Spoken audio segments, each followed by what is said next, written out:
The air is crisp, the field is prepped, and the 2025 Gamecocks softball journey is set to begin. Welcome inside the broadcast booth, everybody. My name is McConnell. Alongside my partner, Calvin DeLude, we're delighted to have you in the booth here tonight. Beautiful night to kick off the season, Calvin. Oh, you can say that again. I mean, it really is the perfect night for the start of a softball season and the dawn of a new era for this Gamecock team, a new coach, new staff, a lot of new players that the new coach brought in from her old team, the Charlotte 49ers. So I'm really excited to see what Chastain Woodard does with this team. It's really going to be an interesting night. The first game of the Gamecock Invitational as well. So I'm just excited to see how the Gamecocks open their season really at the start of a fresh era. An exciting weekend coming up ahead. We're just glad we get to kick it off right here on SGTV. Stick around as we're about to get a first pitch underway.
All right, everybody, welcome back to Carolina Softball Stadium. We are playing on Beckham Field today as Sam Gress takes to the circle as the starting pitcher for the Gamecocks. Stepping into the batter's box first for Virginia is Jade Hilton.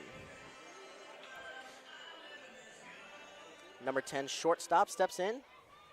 The righty at the box. Sam Gress, the righty at the circle. And the 2025 season for the Gamecocks is underway with a swing and a miss. 0-1. I like that. Come out swinging early, but a great pitch there. Looking to set the tone. Fastball from Gress.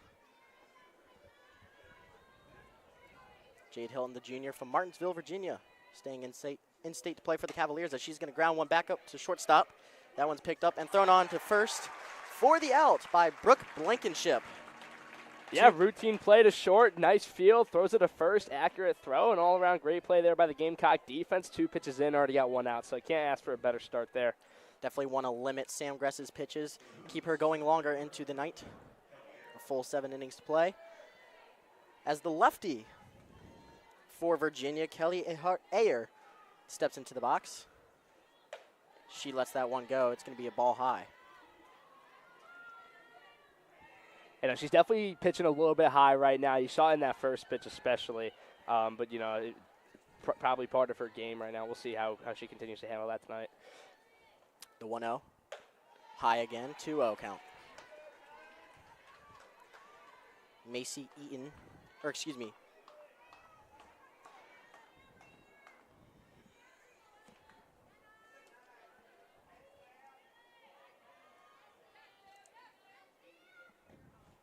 Two-0 pitch, grounded to the shortstop side. Diving effort made. Brooke can't get the throw from her knees. It's going to be a single for Kelly. A heck of an effort there from short. Just couldn't. I think she just kind of realized that throw wasn't going to happen. No risk in throwing it out of play and her getting an extra base. But really, really strong effort there by the shortstop. So that brings up Bella Cabral, the sophomore from Choctaw, Oklahoma. third baseman wearing number 30 for the Cavaliers. Sam Gress ready to deliver. Strike off the outside corner of the plate. Yeah, you saw them looking for the potential steal there, trying to shut that down early as the Gamecocks, as Lexi Winters tried to throw it to first. And she almost took off again there on that pitch. That's a ball low. It's going to be a 1-1 count to Cabrel.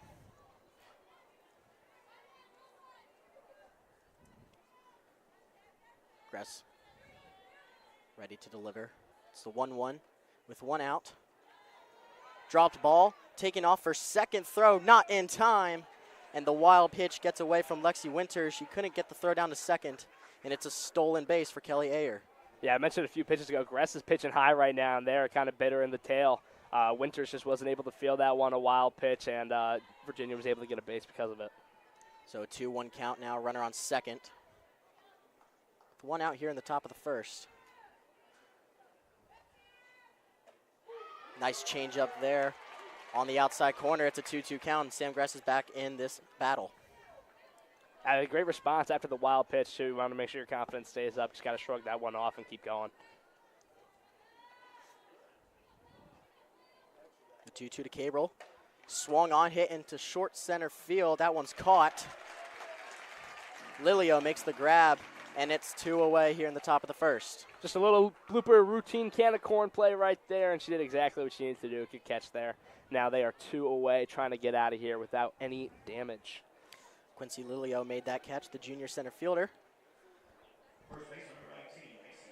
And now Macy Eaton steps into the box for the Who's. Swung on, fouled back. That's going to go over the third base dugout. And it's going to be an 0-1 count.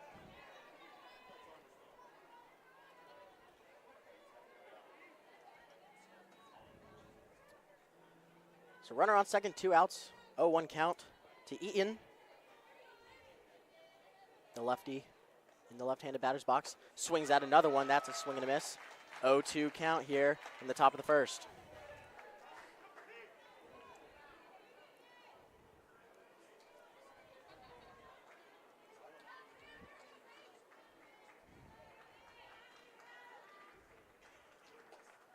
The 0-2 way outside. That ended up in the right-handed batter's box, and it's going to be a 1-2. Try to get him to chase there. And I like it. I mean, you're up 0-2 in the count. Might as well give them a pitch they can't hit. Sorry, go ahead. Go ahead, Calvin. Now in a 1-2 count, you definitely want to dial a little bit here and try and just get her out of here. Here is the 1-2. Swung on grounder to the right side. That's going to get through to the right field. Rounding second and coming home throw, not in time. Ayer's going to score for Virginia, and it's an RBI single for Macy Eaton. And that's where that wild pitch is kicking you right there. You got a runner in scoring position, and she was able to score because of that. But a really nice hit there by Virginia. Good scoring play all around, and close play at the plate. But Virginia was able to get home, and now they're up early 1-0. And you can't shrug and say that Virginia's a bad team because they're actually ranked 24th in the preseason rankings. So I expect Virginia to have a pretty solid season, especially after a historic one last year for them. Definitely looking up. They're definitely looking to get back in this series as well, as that's a ball inside.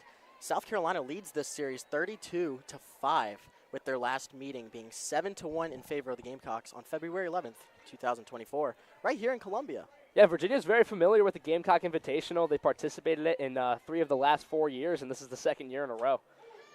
Strike right over the plate, about chest high. This is Sarah Kuhn at the plate. With 2 outs. Nice little 2-out rally going for the Virginia Cavaliers.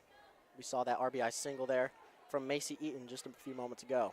Yeah, you can't just think you're out of the green once you get those 2 outs. You always got to get that throw. But a nice swing and a miss there for the K. So the 1-2. Oh, sorry, 1-2. I know we get excited. Good crowd on hand tonight. Very active, very engaged here in the top of the first. Yeah, for a Thursday night, not a bad attendance for sure. Well, when the weather's nice, you can get anybody out the house. Absolutely. The 1-2 with 2 outs in the dirt just before the plate. It's going to be a 2-2 with 2 outs. Good block there by Winters, making sure she gets in front of that and doesn't allow another wild pitch, which, allowed the run earlier. Absolutely. Don't want to give up bases when they're not needed.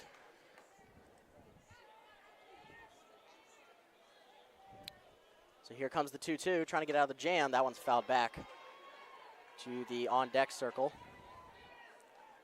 I know it's funny because it started off looking like she was going to breeze through this inning on 2-pitch first at-bat, but since then, Virginia's really been giving her some trouble. Yeah, and Gamecocks' new head coach, Ashley Chastain Woodard, making her first debut here tonight for the Gamecocks in the dugout. She is a pitching-minded coach, so definitely going to have some words of encouragement for Sam Gress, but also some criticism on just how to get out of a jam like that. As now it's a 3-2, battling all the way back here is Sarah Kuhn. Yeah, she did some pitch coaching in Ole Miss for MSU, and obviously, she was the head coach for the Charlotte 49ers. Used to play here as well, pitched for South Carolina. Yeah, it's really cool in her opening presser. You could just see how great it was for her to come back. You saw the genuine emotion with her. Really happy to have her here as the new coach, and I think she's going to do a great job for this program. Yeah, and Columbia with the warm welcome to her as well. Obviously, whenever a Gamecock comes back to Columbia, it's great to see a familiar face. As here's the 3-2. High, and it's a walk. Sarah Kuhn's on base, and that advances Macy Eaton to second. Yeah, no, this 2-out rally is starting to look like it could be trouble. She's got to make sure she closes this one out early. The softball field is a lot smaller than a original baseball field with only 60-foot base paths, so a hit into the outfield could really give the opportunity for Macy Eaton to come home. We just saw that with her RBI where Kelly Ayer came home. As now from Charlotte, North Carolina, is Mary Caroline Eaton, also goes by MC Eaton. She takes pitch number 1, strike number 1.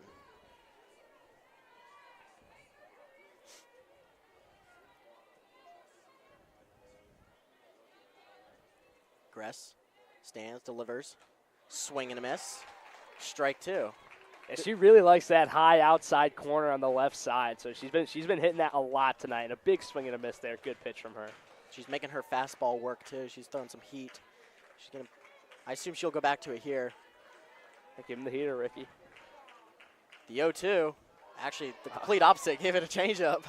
No, I like it, man. That's the strat. fastball, and then give him something low and dirty in the dirt. Guess I would have struck out then because I was looking for fastball there. But 1-2 is now the count. Yeah, that's why we're in the booth here. Yeah. I quit baseball when I was 12, and obviously I never played softball. So 1-2 fouled back. And Virginia's doing a good job just staying alive in these at-bats. They've been going down 0-1, 0-2, but they're fighting back. They're fouling off pitches. They're getting a good look at Sam Gress right now. She just needs to get out of this jam.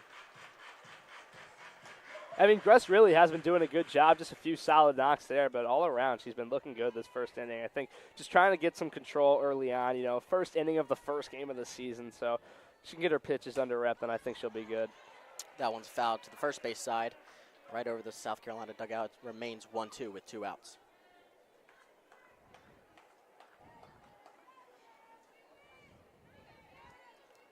Definitely a dangerous situation here. You want to get out of this game early before it gets too ugly in this first inning.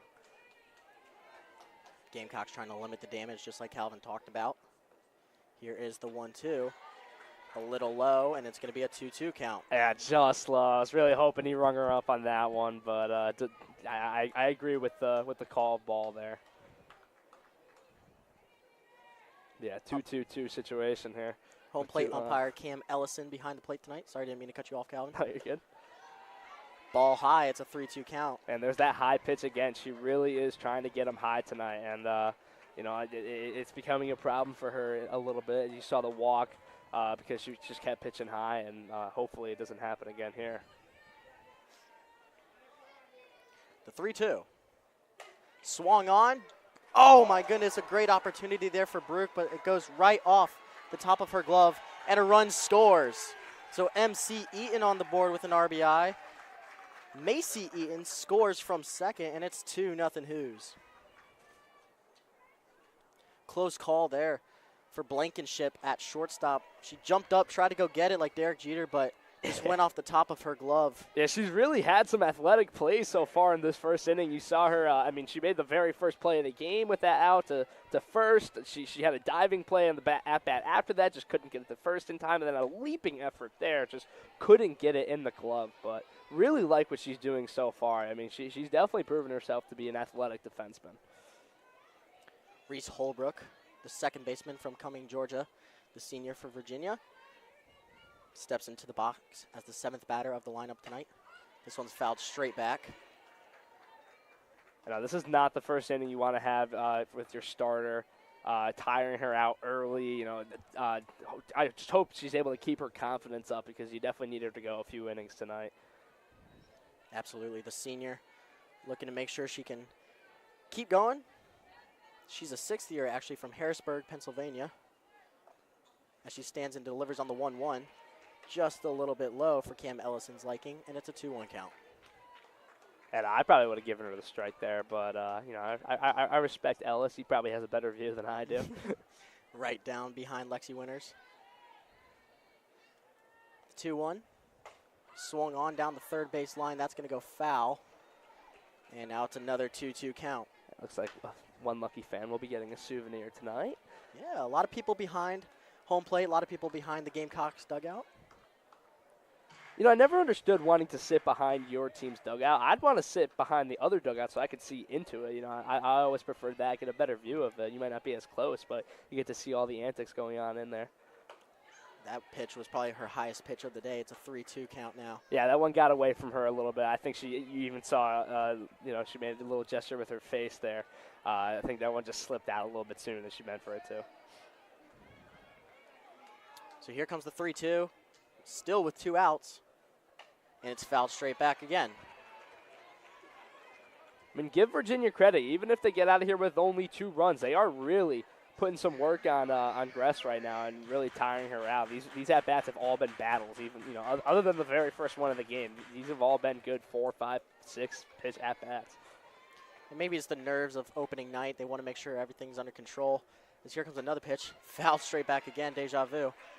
But Chastain Woodard, I'm sure, is going to give her a pep talk when she gets back to the dugout whenever they get out of this jam. Yeah, especially with her pitching experience. I mean, she was such an elite pitcher here for the Gamecocks when she played. So she definitely has the best advice. Yeah, she's been here. She's been in these jams before. She's also gotten out of them. She's going to teach her how to do it as well. As there's a ground ball to the left side. Great play made by Blankenship. Couldn't flip it a second. Runner coming home. Throw at the plate. It's dropped by Lexi Winters. Chaos ensuing on the field. And another run scores for Virginia, as now there's a runner on 2nd and 3rd on the wild throw. You hate to see it. Another incredible diving play by Blankenship, and she tries to flip it to second, gets out of her hand, just doesn't get enough on it, but then Virginia coming home to the plate, and Winters just can't get it in her glove. Really unfortunate series of events there for the Gamecocks, what started as such a beautiful defensive effort there by Blankenship. And now here comes Chastain Woodard. She's going to go talk to her starting pitcher, make sure Sam's okay. We saw the Gamecocks huddle around her just to make sure everyone was on the same page there. Brooke Blankenship made another great diving effort. Got the ball, just couldn't flip it to the second baseman. That was Kelly Shelton waiting for it. Yeah, no, that would have been a really sweet play if she was able to pull that one off. I would have been very, very impressed with that.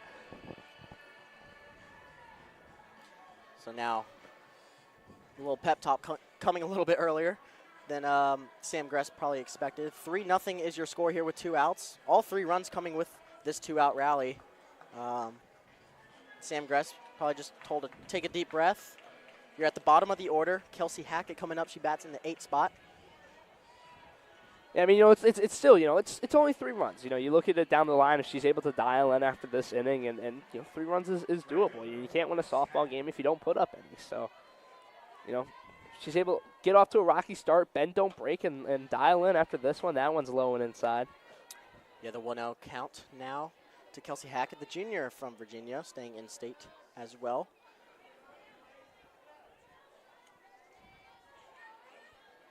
Here's the 1-0. That one's high again. Ball 2. Chastain Woodard was named the number 2 head coaching hire by D1 softball. So we were talking about her a lot earlier. We're going to be talking about her a lot tonight, just her first game tonight here in Carolina. As there's a ground ball back to Gress. She leaves it alone, and it's thrown on to first by Ella Chansey, and the Gamecocks get out of the jam. But Virginia gets 3 runs on the board first in the top of the first. Yeah, no, about time. They definitely drew that inning out a little longer than I think they wanted to. It allowed 3 runs, and that 2-out rally, man, could be very, very dangerous in softball. But finally able to get out of that one, and now we'll see the Gamecocks bat for the first time this season.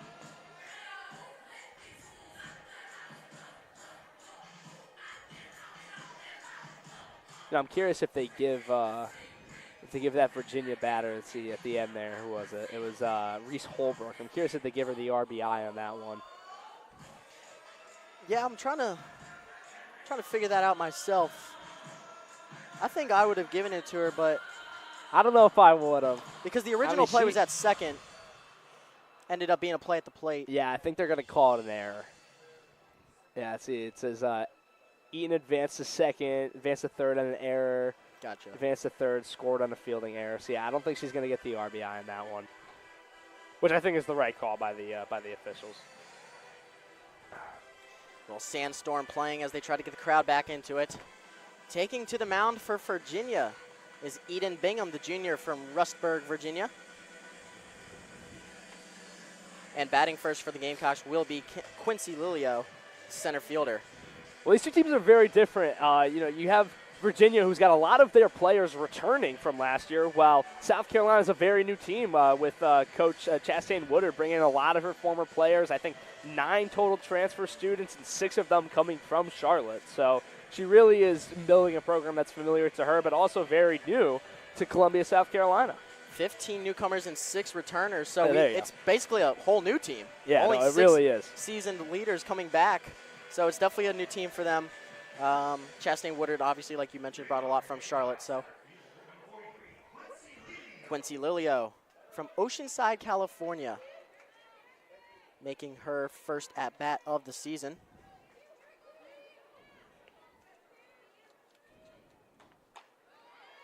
Showed bunt, pulls it away.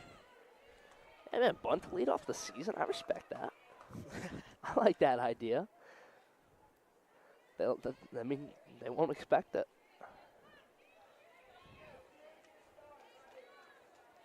So the 1-0, as that was a ball high.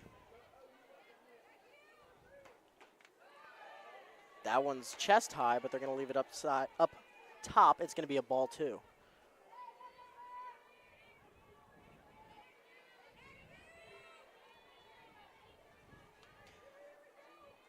From Oceanside, California is Quincy Lilio. That's just one of the 9 different states represented on this softball roster. She leaves that one alone. That's going to be high and outside now. 3-0 count. Another fun fact about California is that South Carolina has at least one student athlete from the state of California for the 31st consecutive year, dating back to 1994. Really? Yep. Shay Anderson and Maya Flint on the softball roster from California, as that's the first strike of the evening. That's quite the stat. I'm very impressed. I got a whole packet here, so there you go. Yeah, no, I was impressed, man. You came with the folder. I did. Just excited to get back out here, excited to get in the booth. Absolutely. I believe it's SGTV's first time broadcasting softball, too, yeah. So super honored to be a part of the stream. So a leadoff walk here for Quincy Lilio. And man, just like Billy Bean says, do we care if it's a walk or a hit? No, we do not. All we care is there's a runner on first base right now to lead off the season for the Gamecocks. So always a great start getting a runner on early, especially drawing the walk. Got to feel good. If you're just joining us, Virginia scored 3 in the top of the first, so the Gamecocks looking to answer here in the bottom. That's going to be a strike on the outside corner to Carly Shelton, second baseman from Lexington, South Carolina. A lot of local folks here. Only a sophomore batting her way second into the lineup, so very impressive there for Miss Shelton. Swung on high, fly ball into right field. Backing up is Hackett, and now a throw to second. Quincy's going to get there, and so a sacrifice fly to right field moves over Lilio, and she's in scoring position now. I like what I'm seeing from Lilio so far. Lead off bunt attempts, draws the walk, and then tags up from first to second. So really aggressive base running and all-around play from Lilio so far. So I'm excited to see what she does this season if she continues to play like this. Ariana Rohde in now, batting from the first base position from Rhode Island. first righty in the lineup for the Gamecocks. That's going to be taken for strike one. Well, you got the righty pitcher on the mound for Virginia, so I'm sure you're trying to stack the lefties a little bit. Yeah, they want to see Eden Bingham better. 1 out, 0-1 count here. Change up on the outside corner again, it's 0-2. Yeah, that's a really good pitch there. I mean, I think she expected that one to kind of curve out a little bit. Just came right back in and right over the plate, really. She just kind of stuck looking at that one. So a good pitch there by Bingham. Standing in the as far back in the box as she can. Here's the 0-2. That's high. And it's going to be a 1-2 count.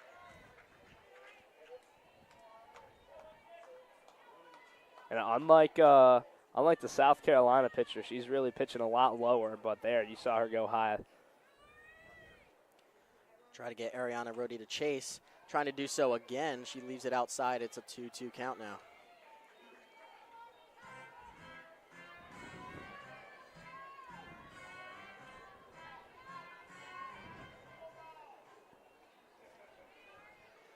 So the 2-2 with 1 out. Runner on second. Bingham gets the pitch. And that's just inside. Cam Ellison, the home plate umpire, leaves it alone, and battling all the way back here is Rodi, as the crowd is now behind her. 3-2 count.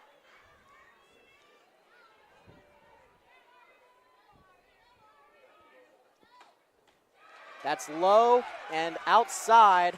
Rodi battles back from an 0-2 deficit and gets walked on 4 straight pitches. Runners at first and second now for the Gamecocks. Yeah, she was fired up about that one. I love to see it. I mean, I've always been a fan of the aggressive walk. You know, you earned that base, so definitely celebrate a little bit. Everyone looks past the walk, but I respect it. You definitely got to get the energy back in the dugout, especially after a first inning like that.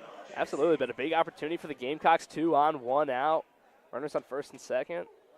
Brooke Blankenship sees strike one as she's batting from the 5 slot. Yeah, or excuse me, this is Ella Chansey. Skipped one. Yeah, that was a nasty pitch there by Bingham. Really got her buckling at the knees. So the 0-1 with 1 out. Chansey takes that one high. It's going to be a 1-1 count now.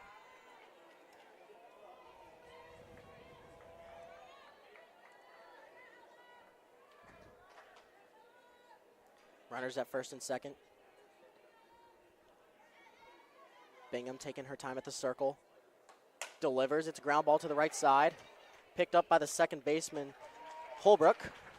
But runners advance to second and third, and now the Gamecocks have 2 runners in scoring position with 2 outs. And you saw what Virginia was able to do. They got all 3 of their runs with 2 outs left, so hopefully the Gamecocks can make some damage here as Blankenship comes up to bat. She was, I mean, for having made only 1 of the plays, she was probably the defensive MVP of that inning. She really made some outstanding efforts there at shortstop, so I'm curious to see how she hits here. Definitely getting her conditioning in there as she was running all over the field. She's going to take that one outside for ball 1. And not just running, diving, leaping, all over. she really was very impressive in the top of the inning. The senior from Hudson, Florida. Grounds one to the third base side. Good snag there, thrown on to first, and the Who's get out of it. So 3-0 at the end of 1. Virginia on top of the Gamecocks early.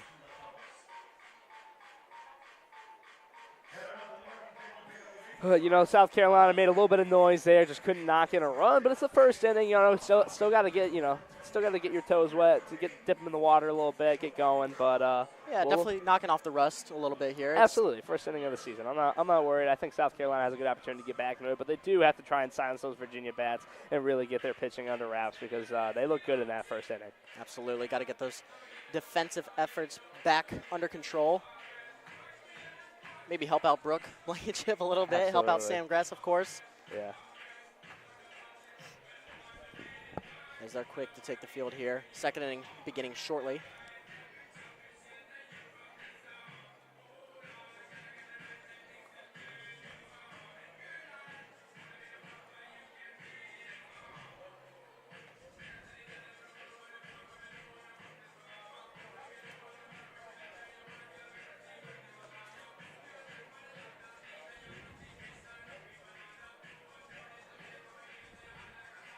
Geez, you really can't ask for a better night of softball. I wish you folks could see this one. It's cool. You see Willie B in the... You can see Willie B lit up in the background. You got the beautiful sunset. I mean, it really is just a lovely night, folks. I wish you guys could see it. It's a beautiful location, too. We're right in the heart of the Rice Athletic Center, or facilities, if you will. We've got tennis courts off to our right. We've got a couple practice fields for soccer right over there. Stone Stadium right behind the stadium. I mean, you got all of athletics right here. So it's really cool to see. It's really cool to see everyone out here tonight. And like you mentioned, it's a beautiful night. The sunset was amazing. Yeah, no, it's funny because you have pretty much everything right here except for basketball and baseball, which is all the way over there. So it's funny how they have mostly everything centered over here and then everything else pretty far away. I mean, it is the beginning of February. My sleeves are rolled up because I'm a little toasty, and this is wide open. So. Yeah, it's definitely a bit warm up here. I'm not going to lie. But if that doesn't speak to South Carolina weather in February, I don't know what will. It's been nice all week. It's been great. Yeah, I'm sure these girls love playing out here in the warm rather than taking one off the bat in the cold where it's going to hurt your hands a little bit more. Yeah, I'm sure they're not complaining that they're playing in the SEC. Kaylin Jones at the plate. That's a blooper into right field, but it will be caught by Emily Vinson. That little Willie Mays Hayes basket catch right there. I like it. That was nice. So Kaylin Jones leads off with a one-pitch flyout. And that will bring them back to the top of the order. Jade Hilton batting for the second inning in a row as the leadoff batter.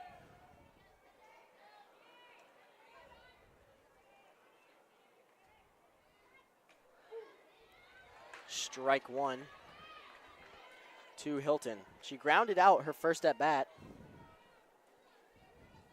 and is currently 0-1 at the plate, but gets a quick chance to redeem herself. Gress delivers. Swing and a miss. Strike two. You can definitely tell Gress is starting to dial a little bit. She's looking pretty good. But, you got to look back at that first inning where she looked pretty strong in those first two batters and then kind of started to unravel when 2 outs came. Hopefully, if we can get past this batter, look into the future a little bit here. But, we still got to finish this at-bat, but she's looked good so far. Gress calls a timeout. This was her issue in the first inning. She would get to like an 0-2 count and allow these batters to bounce back. She's looking to put them away here, as here's the 0-2 pitch. High and outside. It's a 1-2 count. Yeah, you really got to take it one pitch at a time because you can't look at, it's 2 strikes. I only need one more strike because anything can happen on just one pitch. So you really got to try and make each pitch individually its own and focus on that one pitch, making it exactly what it needs to be. Carly Shelton playing almost right behind second base on a little bit of a shift here. Ball in the dirt, it's a 2-2 count.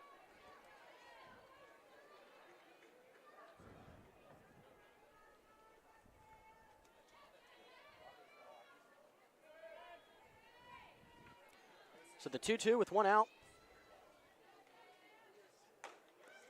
Just a bit low. Fans showing their displeasure to Cam Ellison. That's probably the first one he's quote-unquote missed tonight. Everyone's kind of been respectful of him so far. Everyone's been in agreement with his calls. Ball's been in play a lot tonight so far as well. As here's the 3-2 fouled straight back. Well, this is definitely a longer at-bat than Jade Hilton's first one to lead off the game. That one only took 2 pitches, but this one's been a battle for sure. Yeah, this one's up to 6 pitches already. We're about to see the 7th. And then we got a nice little 3-2-1 action. Called a countdown.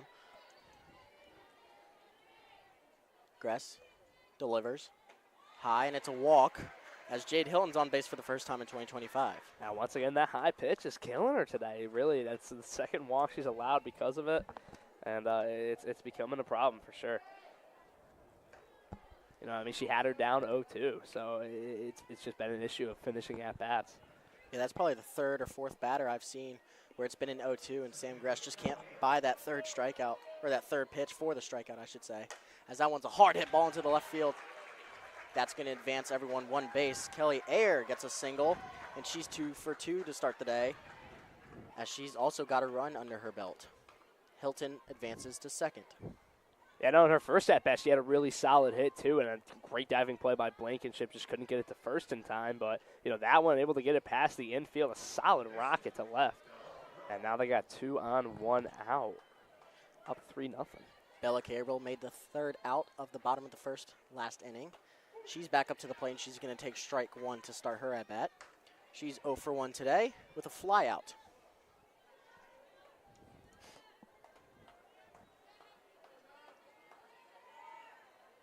So Gress trying to damage control just a little bit.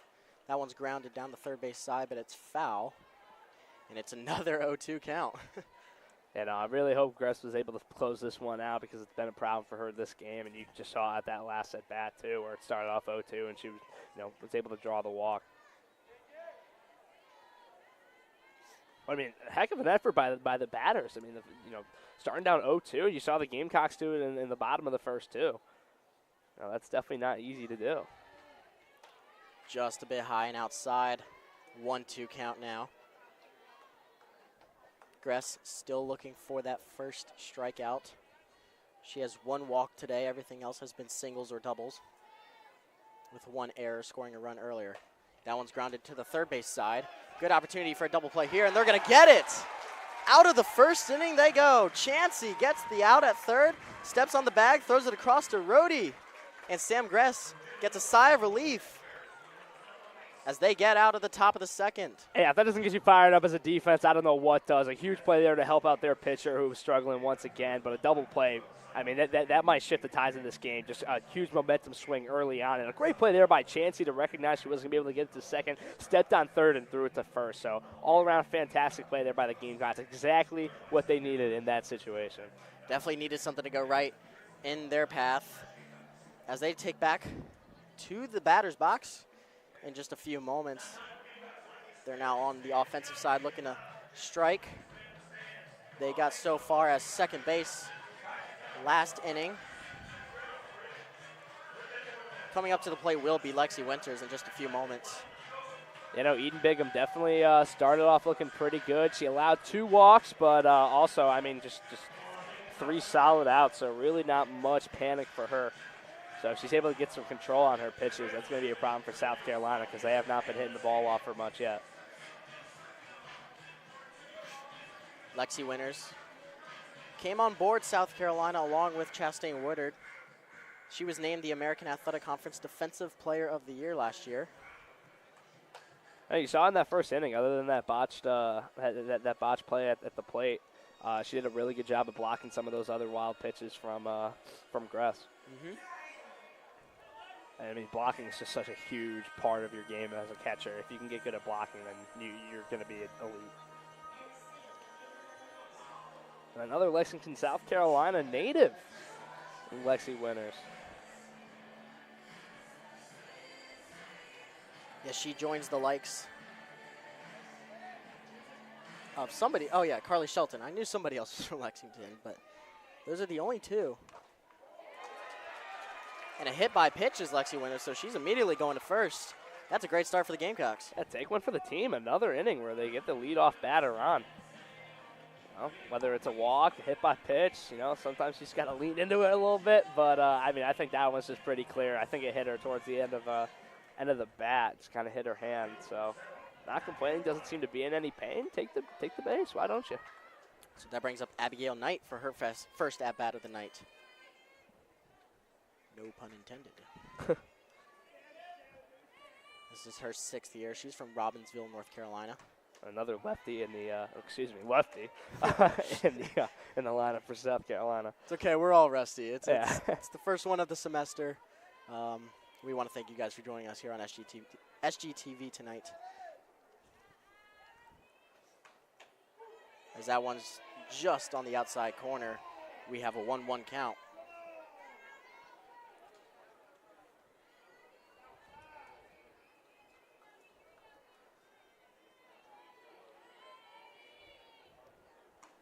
Swinging a ground ball to the third base side, having some trouble with it, and a close play at second. But Bella Gabriel throws one over to Reese Holbrook, and it's an out. Yeah, close indeed. I mean, you're basically just trading off a man on for an out right there. So doesn't make too much of a difference. One away, definitely unfortunate for the Gamecocks, but they are 4 outs deep and yet to get a hit. So hopefully they're able to finally get one soon. That one almost hit Sam Gress, who's double duty tonight, batting and pitching. I've called her name a couple times in the circle for the last couple innings. It is now time for her to get a viewpoint from the batter's box with a runner on first. There's a swing and a miss that falls right in the lap of Sarah Kuhn, and it's a 1-1 count. You know, I'm sure Sam Gress definitely wants to try and get some of those runs back that she let up in that first inning, and, you know, personal at-bat for her. Just trying to help out her team. Down the third base side, that takes a good hop for the Gamecocks.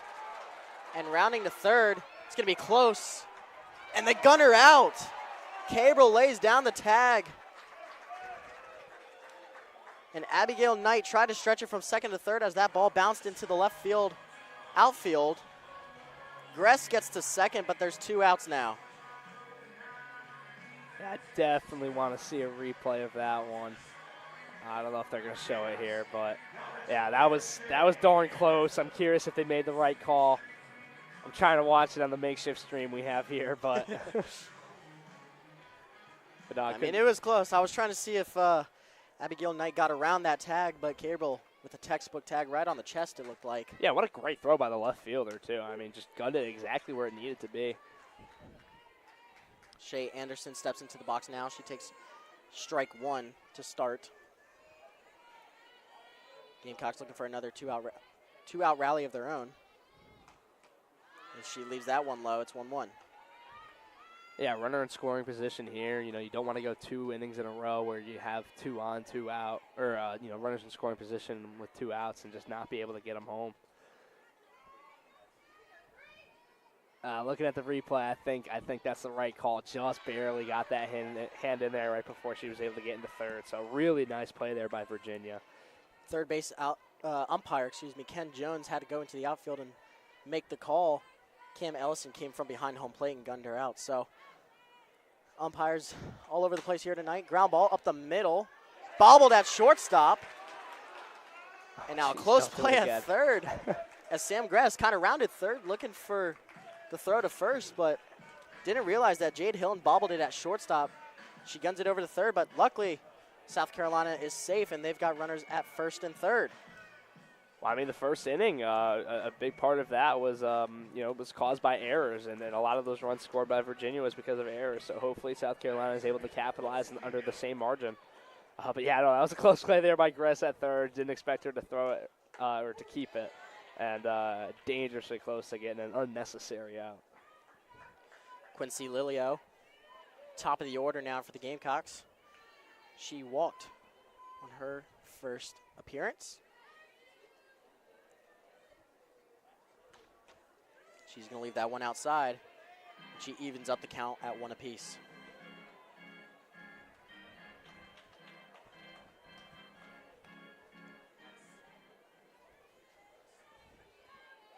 So the 1-1 with 2 outs. The score is 3-0 Virginia. Gamecocks got runners on first and third.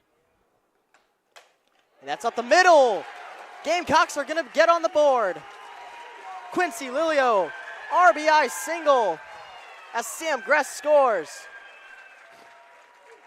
I mean, a perfect hit right over the head of the infield. Drop down right in front of the center fielder. Fantastic AB there for South Carolina. Brings the run in from third, and now they have an opportunity to do some damage here with 2 outs. So now Carly Shelton comes up to the plate. Runners on first and second now.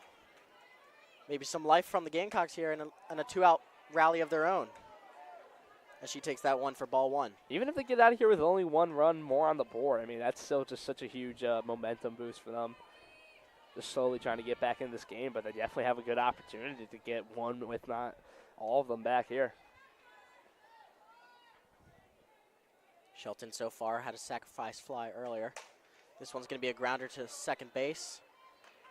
And out at first after the throw by Reese Holbrook, but Gamecocks get one back in the bottom of the second. They'll go into the top of the third, looking to damage control a little bit defensively. But definitely getting one back is huge, as Sam Gress, ironically, is the one who scores. Yeah, I mean, you know, trying to get some damage control and make up for the runs that you allowed. So I'm sure she's got to feel good about that one and some momentum coming into this next inning. I'm sure she'll be coming back to the circle.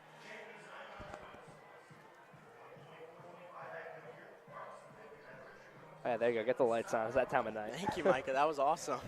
Didn't even think shout about the out- light switch. Shout out to Micah Rhodes, our lone crewman today.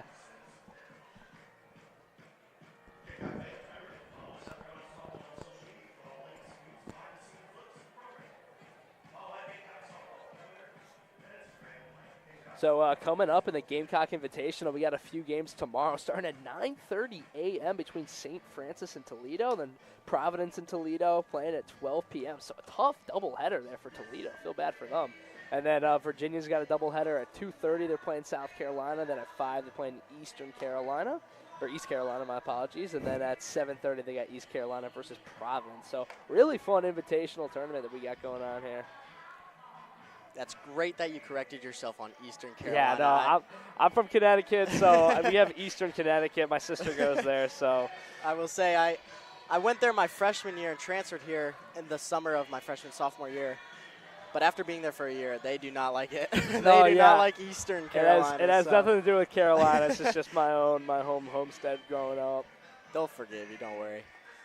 Great school. All these schools are great. We want to thank them for traveling down here to Columbia, South Carolina. Man, can you blame them? I mean, lovely area. City of They dreams, definitely man. host them right. There's a reason Virginia keeps coming back.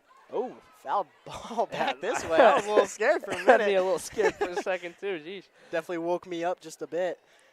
But that's fouled back by leadoff batter Macy Eaton here.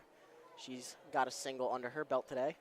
And she leads off the 3rd inning. Yeah, honestly, I have such a big fear of like a ball coming in and hitting me ever since that one video clip of that Yankees announcer. Oh, yeah. And it came up and hit him right in the face.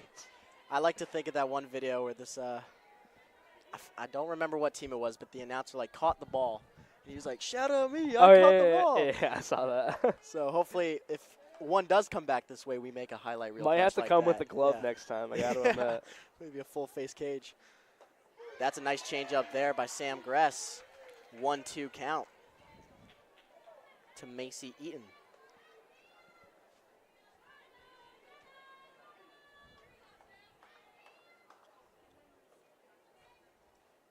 Swung on, and the first strikeout of the evening on either side belongs to Sam Gress as she gets Macy Eaton. Yeah, there you go. She's definitely getting going now. I'm curious why Winters threw it to 3rd so aggressively. And, no one was there, but a huge K there for Sam Gress. Really nice pitching appearance there for her, and hopefully she can follow it up in this next at-bat. I had to double check we didn't miss anything, and it wasn't anybody I stealing know. from second. I was did like, a quick whoa. peek to 3rd. I was curious what she was doing there, but. Yep, but she gets the K. They throw around the horn, and that brings up Sarah Kuhn, the catcher for Virginia. And Sam Gress will deliver on the 1-0 count. That gets past Lexi Winters, and it's a 2-0 count. There is someone warming up in the Gamecocks bullpen. Can't quite tell who that is from here. We've got a big pole in our way. Hey, I'm going to have to get the binoculars next time. 25? Looks like Joy Hurd, the junior from Illinois. Yeah, that's my best guess on who that is.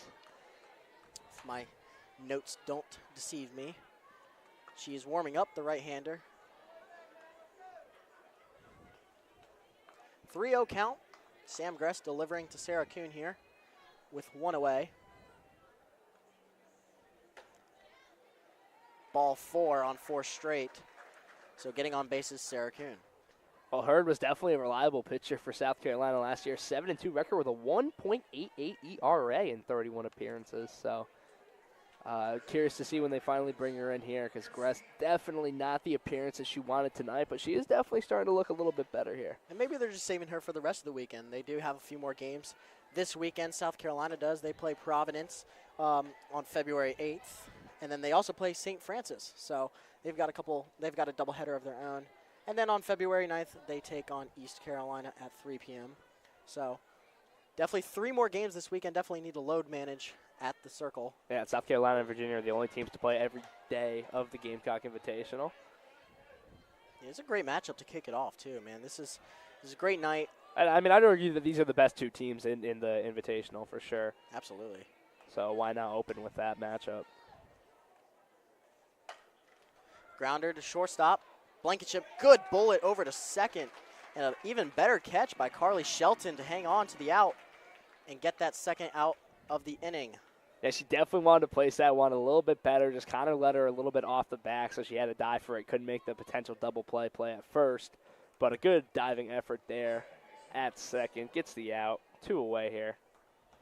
And now hopefully they can close out this inning without any drama. Yeah, Sam Gress wants to pitch a full 3 innings before getting taken out there, as there's a line drive into left field. That's going to drop right in front of Abigail Knight. Runners advance to second, and Reese Holbrook.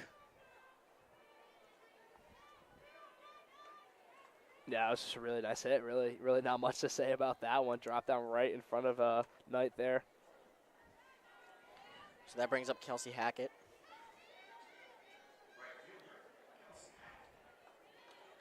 She's 0 for 1 today with a ground out. Let's see if she can best her first at bat. That one's in the ground from Gress. And with 2 outs, it's a 1-0 count.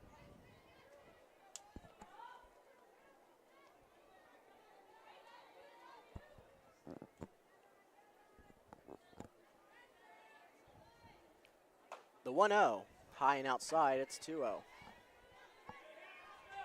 Sam Gress down in the count. Runners on first and second. It's 3-1 in the top of the third with 2 outs. At the plate is the 8th batter in the lineup, Kelsey Hackett. On deck is Kaylin Jones. I like that pitch. Really nice. His fastball right inside middle.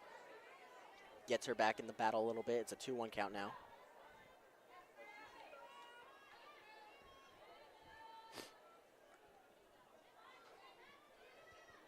The 2-1. Change up just a little too high, and it's a 3-1 count now. So we got the fastball wrong earlier. What do you throw here, Calvin? Let's see. What is it? I don't know. I'd probably give him the fastball. You know, it's definitely the pitch that she's the best with. There it is. It's just a little bit high. And now the bases are loaded with 2 outs, and this is the second 2-out rally of the night for Virginia, and it has a chance to make another big splash, just as it did in the first inning. I got the pitch right. Just yeah, you redeemed yourself there. A little high out of the zone. But yeah, no, now the bases loaded, 2 outs. You definitely want to be a little bit cautious. I won't be surprised no matter what happens at this at-bat if they go to the bullpen. So Kaylin Jones, batter in the 9-hole, the left fielder, had a fly out last inning. She's got a great opportunity here to get a few RBIs on her stat sheet. The 1-0 pitch is swung on and flown high into left field. Caught and getting out of the jam is Abigail Knight. That is a huge out for the Gamecocks. Bases loaded with 2 outs. The score remains 3-1, and now the Gamecocks have another chance to chip away at that lead. Yeah, that's something that Sam Gress can look on after this game and be proud of. You know, you started off 3 runs in the first inning, but you were able to dial in after that, get out of a huge 2-out bases loaded jam there in the 3rd inning. So fantastic job by Sam Gress keeping her composure, getting 3 outs and getting out of that inning. And now South Carolina has an opportunity to get back into this game down just 3-1 in the 3rd. We were talking about scheduling earlier with the Gamecock Invitational this weekend. This is, I believe, the 6th time the Gamecock Invitational is being hosted by Carolina. But for the 5th straight season, South Carolina is going to play over 30 home games. So that's oh wow, they're going to be familiar with Beckham Field by the end of the season. I mean, I can't blame them. The stadium is lovely. Really awesome place to play. I mean, this is my first time being here and getting to see it. So really lovely stadium, and I'm glad that they have such a nice place to call home. Yeah, I've been to 1 baseball game so far last season. This is now my first softball game. I'm lucky enough to call it in the broadcast booth with you, but this is one of the better environments I've ever called. It's pretty rowdy, especially for a Thursday night. For sure. They just had a little T-shirt toss from Cocky there, so everyone was on their feet. But this is a very supportive fan base, so it's great to see them all out here tonight. Yeah, I'll always argue that softball and baseball just have the best vibes in any sport. It's really just, you come here, there's just such an energy in the building, even if it's, kind of more low-key. It's a relaxing sport to watch. It's an exciting sport to watch. You get all the emotions. So, really, it's super – and also the weather doesn't help, It's hurt the perfect at summer all. sport. It really is the perfect summer sport. And, it's funny that we're talking about summer and the start of February, but, it really is a lovely night out tonight and a perfect night for some softball. Absolutely. So Ariana Rohde back up to the plate. She walked her first time up today. Eden Bingham's back up on the mound. The circle. Definitely not the pitch that she wanted on that one. Got away from her a bit high and outside. So she falls behind in the count. It is 1-0. Ball outside. It's now 2-0. And that was definitely the pitch she wanted. That was a really good pitch just off the plate. Yeah, so Rohde leading off here in the third inning for the Gamecocks. The first 2 innings, their leadoff batter has gotten on base with a hit by pitch and a walk. This one's a fly ball into deep left field. Tracking over to foul territory, it is caught by Kaylin Jones, and 1 out. Maybe that was the broadcaster jinx there saying she'd get on base, and then she flies out very next pitch. Yeah, maybe. It's definitely a real thing. I don't care what my mom says, but I just got under that one a little bit too much and flew out into foul territory. So that's going to bring up Ella Chansey. She's 0 for 1 today with the ground out back in the first inning. Ooh, that one was behind her. I was about to say that. Almost grazed her there. She was ready to take it on the legs, but 1-0 count now with 1 out. Yeah, it would have been the second hit by pitch in this game. Mm-hmm. That one's high. And another 2-0 count for Ella Chansey. A little Austin Powers.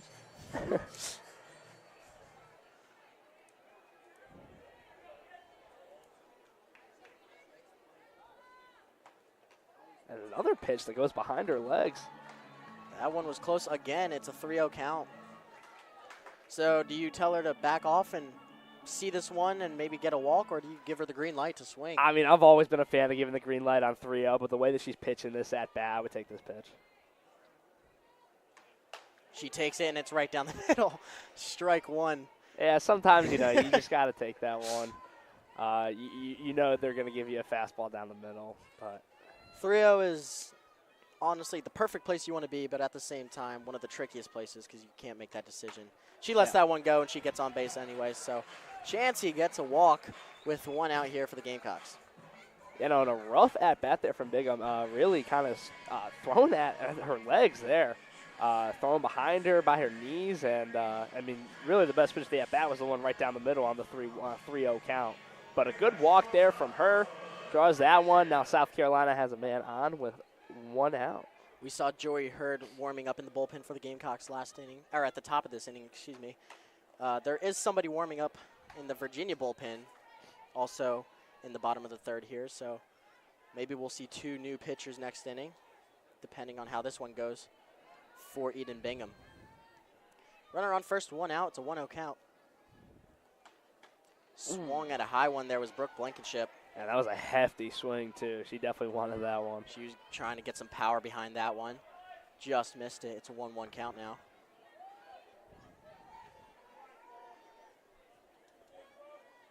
If you're just joining us, it's 3-1 Virginia here in the top of the third, or bottom of the third, excuse me.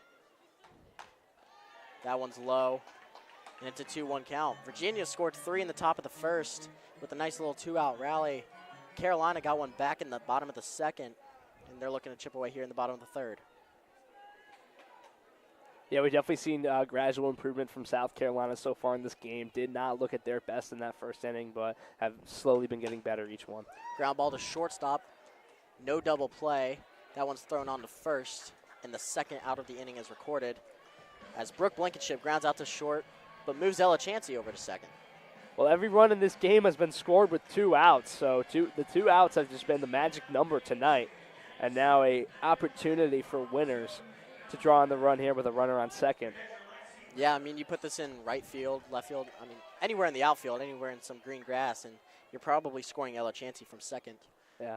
Lexi Winters hit by pitch in her first at-bat. She lets that one go. It's going to be strike 1.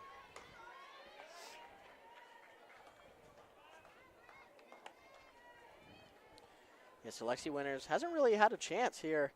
She didn't get to bat in the first, got hit by a pitch. I think it was on the first pitch too, yeah. So this is her first real at bat here. She swings at that one. Might have been foul tipped. Yeah, no, she definitely got a tip on it. Otherwise, you would have seen her taking off her third. Yeah, I was about to say. So the 0-2 now with 2 outs here.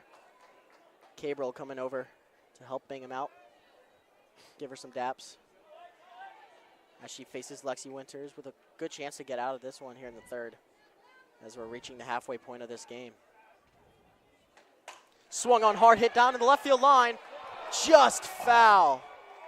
Oh my goodness, that would have been a great opportunity for Lexi Winters, and that was a hard hit ball down the third base line, just a few feet foul. And all, and strategically, that was the best hit of the night. That was really just great contact, great placement, just a bit foul. So, unfortunate series of events there. That would have absolutely drawn in the run. She probably definitely could have gotten a second. If she really wanted to try and leg it out for third, it was a possibility, but unfortunate, just a tad foul, and hopefully she can just do it again a little bit more to the right this time. You could hear the groan from the crowd there. That one's low. Good job by her pulling back on that swing. It's a 1-2 count now. Yeah, she definitely wanted to swing at that one. Was able to pull that back, check swing, no call. Now a 1-2 count with 2 outs. Bingham taking a few deep breaths. Stands, delivers. Fouled off. Lexi Winters stays alive in the box. I mean, like the BG staying alive at this at-bat. Good job by her. It's been a battle with 2 outs. You really want to try and get that runner in.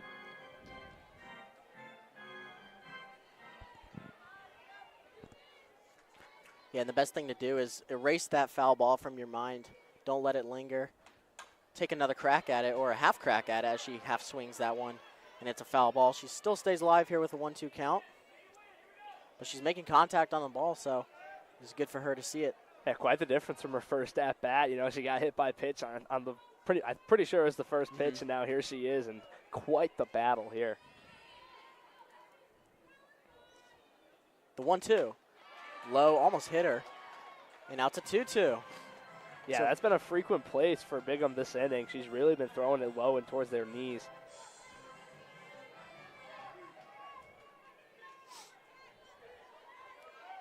Twos across the board.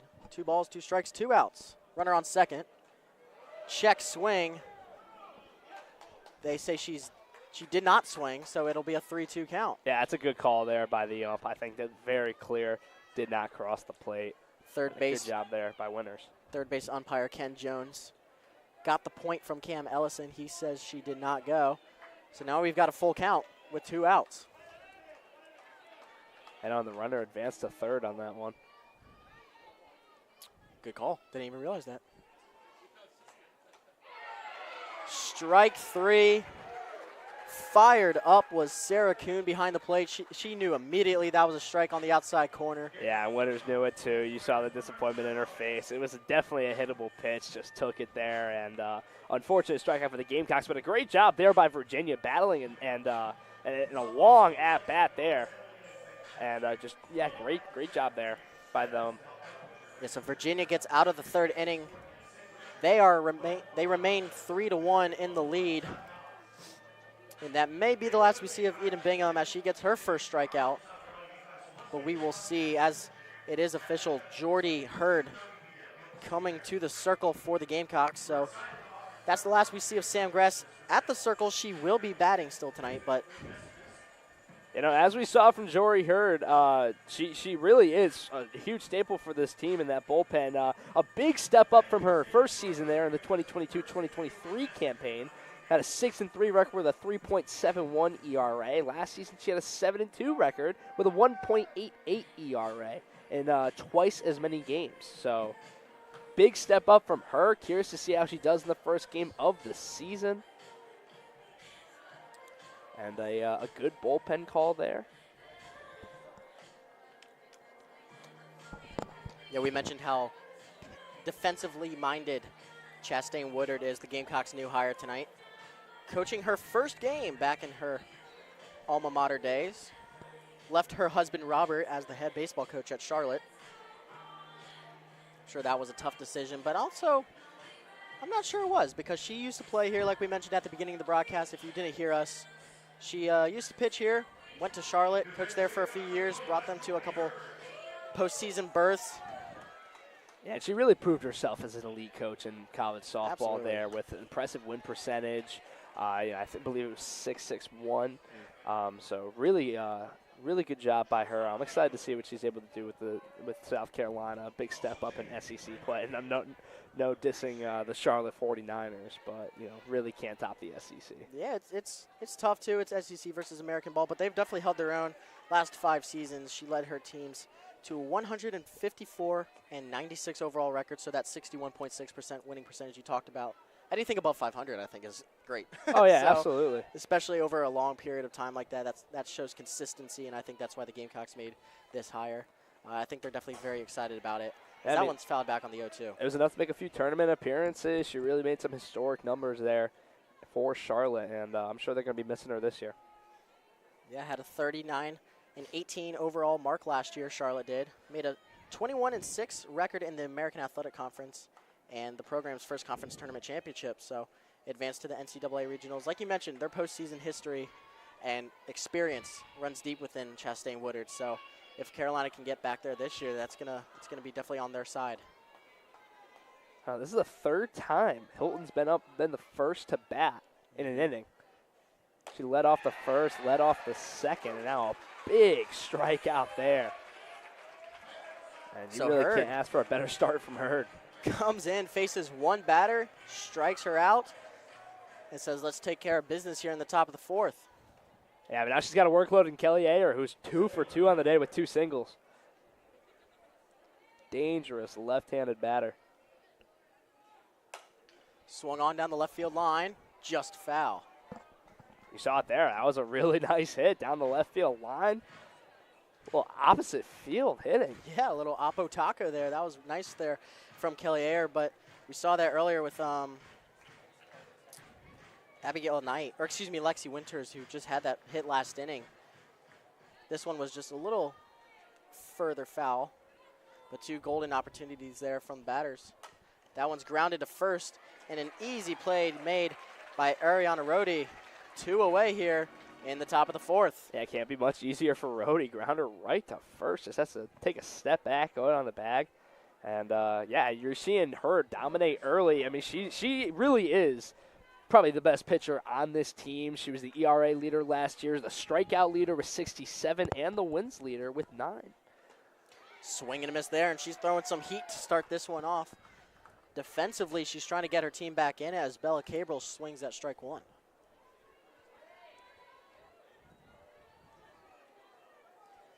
Cabral didn't bat last inning, but batted the first 2, had a fly out and a ground out, which turned into the game's lone double play tonight. 0-2 count as she swings at that one there. So a big opportunity here for Jordy Hurd. Crowd rallying behind her. Could be 3 up, 3 down. I don't want to jinx it. But Jordy Hurd has an opportunity to get Gamecocks back in rhythm. Just a bit high. So it's a 1-2 count now. Yeah, though, too. Just give him something you can't hit. Try to get her to chase. Yeah, I mean, she's proven that she's been pitching well tonight in those first 2 at-bats, so. She knows exactly what she wants to pitch here. Goes right back at her. And a little blooper over to first. But Rhodey gets out number 2 and 3. And Jordy Hurd goes 3 up, 3 down in the top of the 4th. Great inning by the Gamecocks. That's exactly what they need. And now it's their chance to go on offense and use that momentum. Yeah, I mean, you're seeing Jordy Hurd. She was their statistic pitching leader last season. Come in and dominate 3 up, 3 down. Fantastic pitching appearance by her. And also an active inning at first base there with 2 plays. So all around great defensive job there by South Carolina. But now the issue, they've proven that they've dialed in defensively. They got to start getting some runs on the board. They're down 3-1 here, only 2 hits. They've had a few other runners on, off walks, hit by pitch, so on. But, they've really got to start getting some runners across the plate because right now they only have the 1, and that's not going to be enough to win this one. Absolutely. We have 3-1, all runs coming from the first 2 innings. So far it's been a stalemate defensively. As now coming into the game, for Virginia is number 26, Savannah Henley, 5th-year pitcher from Mechanicsville, Virginia.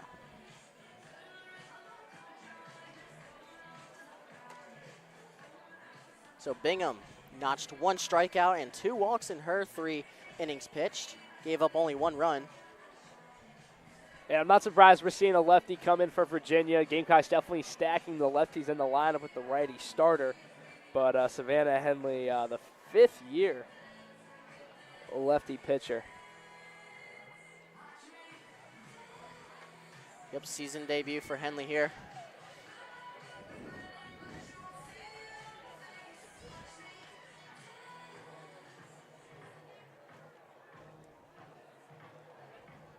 Yeah, so in her 2024 season, she appeared in 10 games with 6 starts before a season-ending injury, but she posted a 1.65 ERA through 34 innings of work with a 3-0 record, and struck out 37 and walked 12. So impressive season for her. Not surprised she's coming back as a 5th year with a season-ending injury last year. So I'm sure she's very excited to be back in the circle. Abigail Knight steps to the plate in the 7th spot. She's 0 for 1 today with a sacrifice fly. She's 0-1 in the count now, as Henley looks to find her groove in the circle. Good diving effort there. Throw on to first. Not in time. Off the base. And Abigail Knight gets a single as Jade Hilton made a diving effort at short. Just couldn't get it over to Macy Eaton in time. Yeah, I mean, that's really been the story of tonight. Shortstops making really nice plays that just weren't enough to get the out. But a nice infield single there for South Carolina. Leadoff runner once again. They just really need to capitalize. I think they've had the leadoff runner on every inning so far. And they've hit in a force situation, so now they've got a runner at first where the force is out at second, and they just keep hitting it right to either second base or short. So they got to just get it in the gaps, and they've been doing a better job at that the last few innings. But we talked about Sam Gress being done at the circle, but she's still batting today. She has the Gamecocks lone run back in the 2nd inning. So yeah, and 1 of 3 hits tonight. The pitch lets that one go, and it's strike 1. Excuse me, it's 1-1 count. You know, kind of jammed her up inside. A good pitch there from the mound. Circle, my apologies.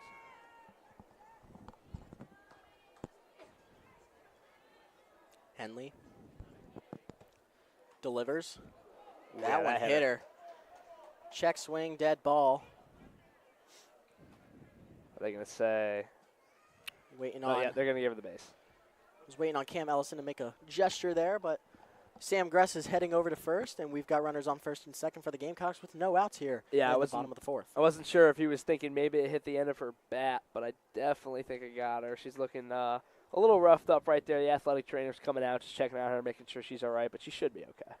This gives Virginia a chance to go check on Henley and make sure she's doing all right, as she has faced 2 batters already and has given up 1 hit. Pointing over to Mark Brown, the first base umpire. He says she did not go. So Sam Gress is awarded first base.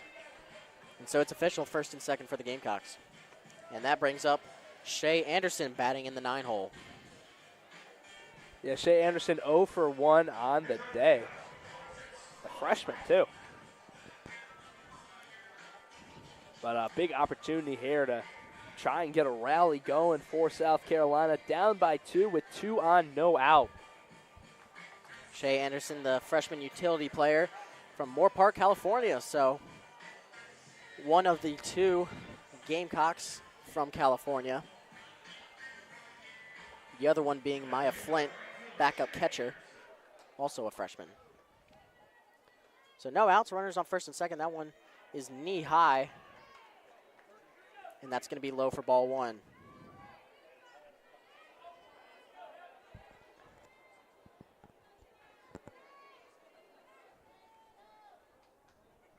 Waving to my friends and family back home who are watching here tonight as that's a bunt popped up into the air.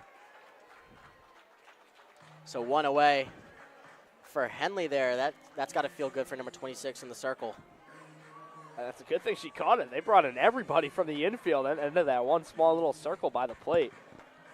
And I like that idea there from Shay Anderson and the Gamecocks, just trying to advance the runners. Unfortunately, execution didn't work out as well as they would have liked. But That brings up the top of the lineup now with Quincy Lilio getting her third at-bat of the day. Yeah, 1 for 1 with a walk and a single. Good day for her. She's been on base every time, and she's got the RBI tonight, so hopefully she's able to get 1 or 2 more here. This is exactly what you want out of a lead-off batter, excuse me. So Quincy Lilio doing her job. Let's see if she can get it done here with the 0-1 count. Yeah, she's going to be the one that bats the most tonight, but it's her first time facing a lefty pitcher tonight. Shows bunt, pulls back. It's strike on the outside corner, and now it's 0-2. So the Gamecocks got runners on first and second with no outs. Now they're in danger of going down to 2 outs and leaving those runners stranded. Henley making sure that happens. She calls the pitch, throws one. That one's hit down the left side. That's going to be foul. So Lilio stays alive. Yeah, I got a bit of a piece on that one. Not sure if it would have been a strike or not. I think they would have called her on the outside corner, so it's a good thing she got a bat on that one.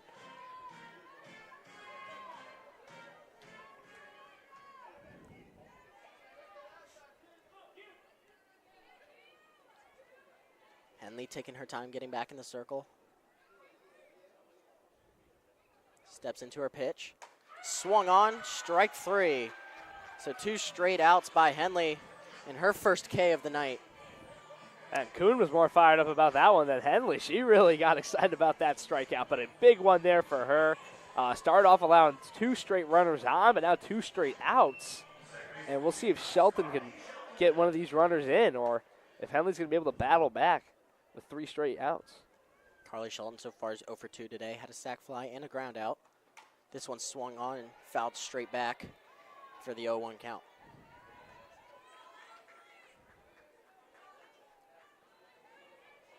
I know Shelton with a deep fly to right in her first at-bat, able to get Lilio to second. So tagging from first, definitely an aggressive move. Can't sacrifice anything here with 2 outs. Got to put it in play and got to get it in the gap.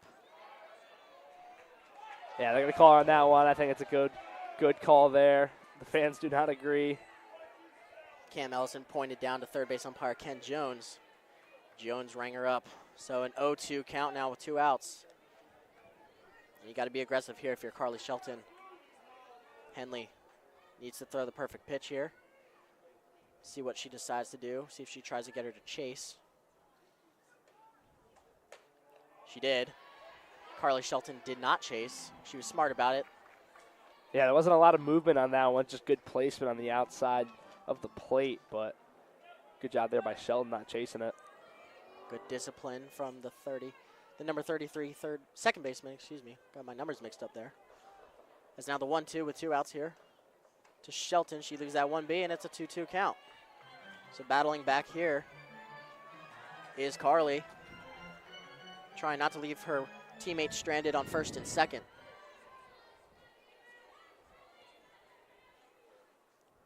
Twos across the board, 2 outs. The 2-2 pitch.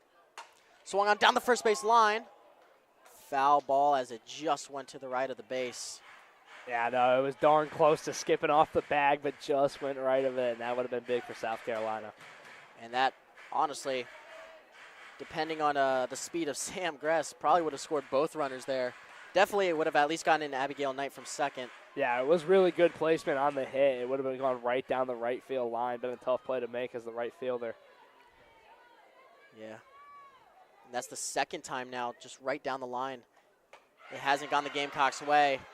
And they pay the price as it is strike 3. And the third out comes from Carly Shelton. Henley gets 2 Ks back to back. Yeah, you got to give the tip of the cap to Henley there. Wow, what a great job by her. She let the first 2 runners on and was able to dial in, get it out, and then 2 straight Ks for her. So great appearance by Henley, coming onto the mound for the first time this season. And a huge series of events there for Virginia. And they keep their 3-1 lead. So Jory Hurd had 3 up, 3 down when she stepped in the 4th inning. In comes Savannah Henley. Didn't quite get 3 up, 3 down, but had 3 outs in a row after giving up first and second base in the bottom of the 4th. Yeah, definitely faced a bit of adversity there by Henley, but able to keep her composure and get the outs. So we head into the 5th. Still 3-1 Virginia. Yeah, and a big congratulations to her. I mean, you know, coming off of a season-ending injury last year, her first time in the circle, big inning for her, so I'm sure that's got to feel good back out on the field for the first time in a while.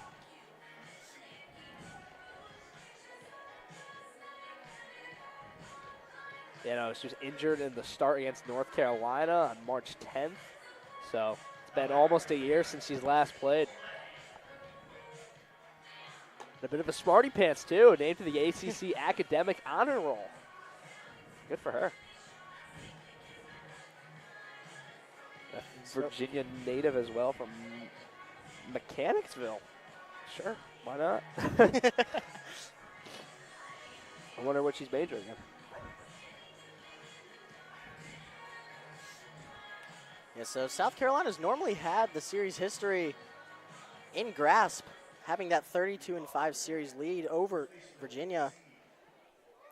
And Carolina, just in the Gamecock Invitational as a whole, they are 43-6 in their past 7 seasons. So Virginia looking to play spoiler early in the season here tonight.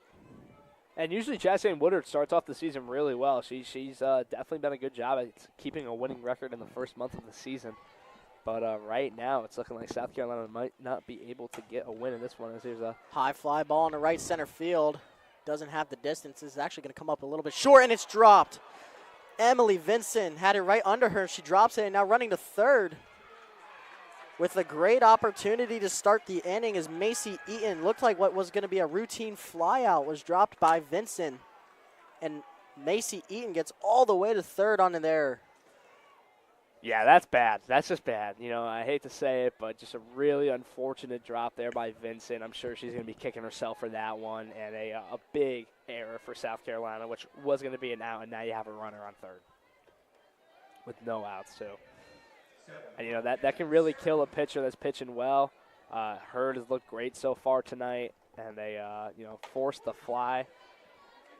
But, you know, you've seen it so many times where a pitcher's pitching really well and an error just kind of kills her momentum. Yeah, had that 3-up, 3-down inning just a few moments ago. Now Sarah Kuhn steps to the plate.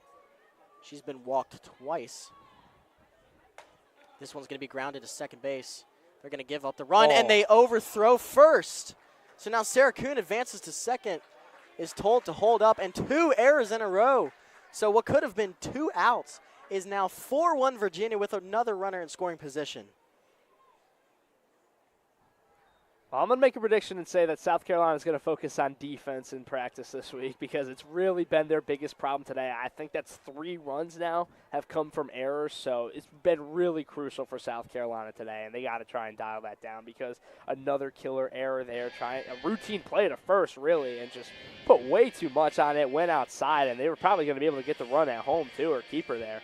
But and Lexi Winters called that timeout there. They all met in the circle. The infield did. Lexi Winters telling them just to calm down. They're getting in the heat of the moment. The anticipation of the game, the new season. They're knocking the rust off still, but can't make those errors. Fifth inning, you can't make those errors. You've given up a run now, and now with no outs, another runner on second. Yeah, when you're not thinking, it's just muscle reflex, you know. You can't think about it too much because then, you know, every little motion, you're going to overthink it, and that's when you mess up. So, you know, I'm sure these guys have been playing softball their whole life, so they can't be questioning their ability now. Just go out there and do what you do. So Mary Caroline, also known as MC Eaton, steps to the plate with no outs. Has free range to swing. She does. That's going to be in the gap, and that's going to get all the way to the right center wall. Coming around third is Sarah Kuhn. She's going to score, and MC Eaton is on second. So 2 runs very quickly in the top of the 5th for Virginia. That was a really nice hit. Just found right in between the right fielder and center fielder. Good gapper, and legs it out for an RBI double. And what looks like South Carolina and people claw back into this one. Virginia's really coming away with it, up 5-1 now in the 6th inning. Definitely some good insurance runs from Virginia. But you talked about the momentum with Jory Hurd. Had 3 up, 3 down, and now after a couple errors, she's given up 2 runs here in the 5th. Yeah, 5th inning, my apologies. Still a couple innings left for Carolina to claw back into that lead, but they've got to get out of this jam first. And then they also have to find their bats. They haven't really been able to tonight so far with only 1 run. Yeah, there's a 1-1 count. 3 hits. You had a few runners on, but really the stat that scares me the most is the errors numbers. South Carolina with 4, Virginia with only 1. and every single error this game has been crucial. Fly ball, nothing routine as we've seen so far tonight.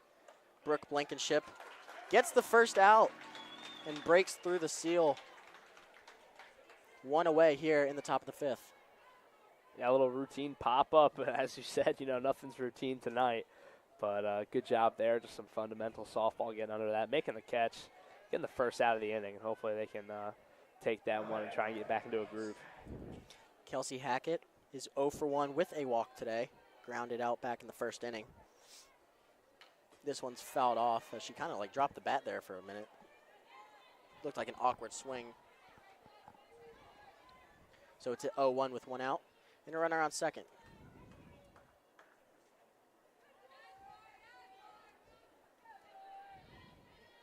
The pitch from Hurd is outside, and it's going to be a 1-1 count.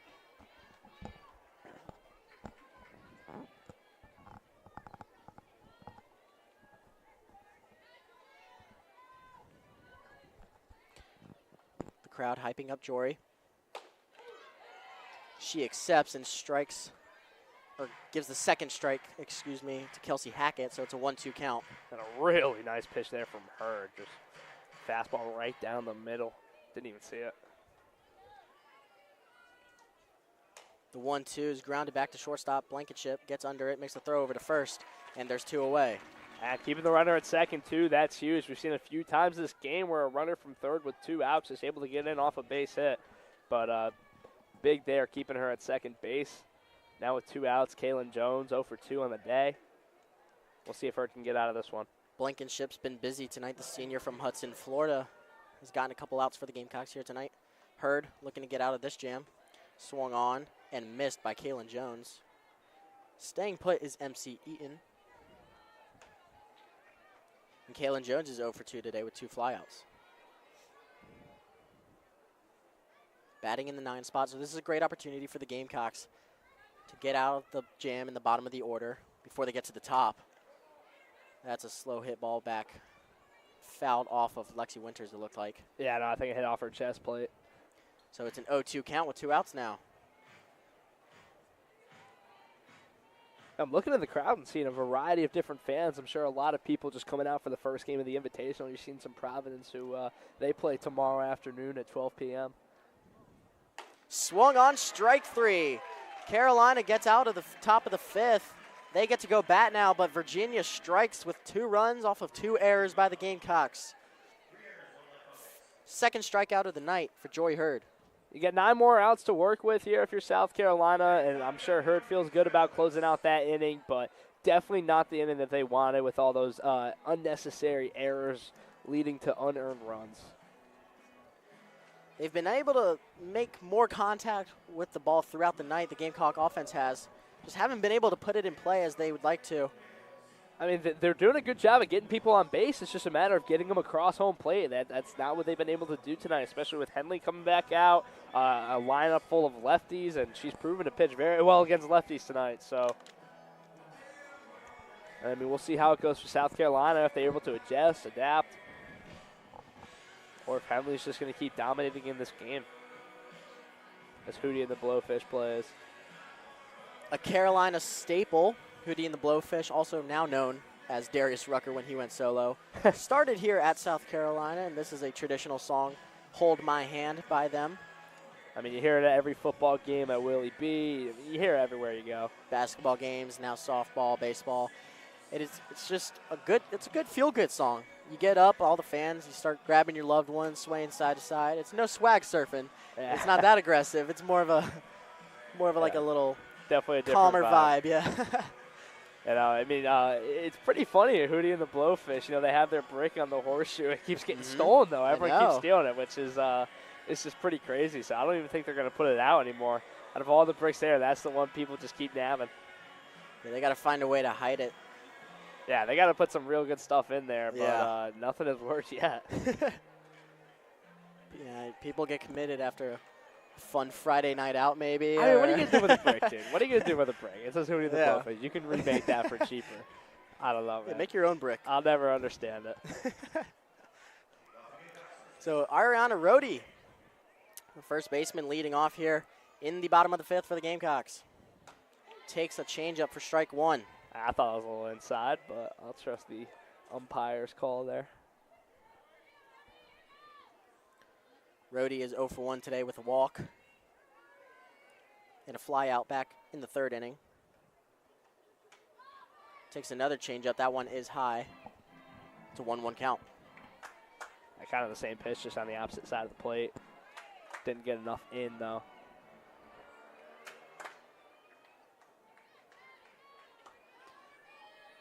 Henley looks, delivers, swung on, fouled back. 1-2 count now.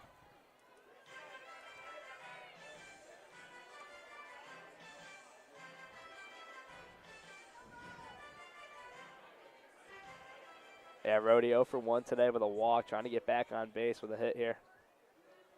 The Carolina leadoff batters have done a good job up to this point, but down in the count. Here's the 1-2 pitch. Swung on into left field. Gets to the right center wall. That's going to fall over the head of Ayer, and she's going to get all the way to second. And that fires up the crowd. A double for Ariana Rhodey. An energizing double to say that for Rhodey. She was pumped up after that one, and that could just be a huge spark boost for South Carolina there. Big play, big hit, beautiful gapper, hits the right field wall, gets to second base, and now South Carolina with a leadoff runner in scoring position. Hopefully that's what they need to finally get some more people across the plate. Ella Chansey now looking to build on that momentum.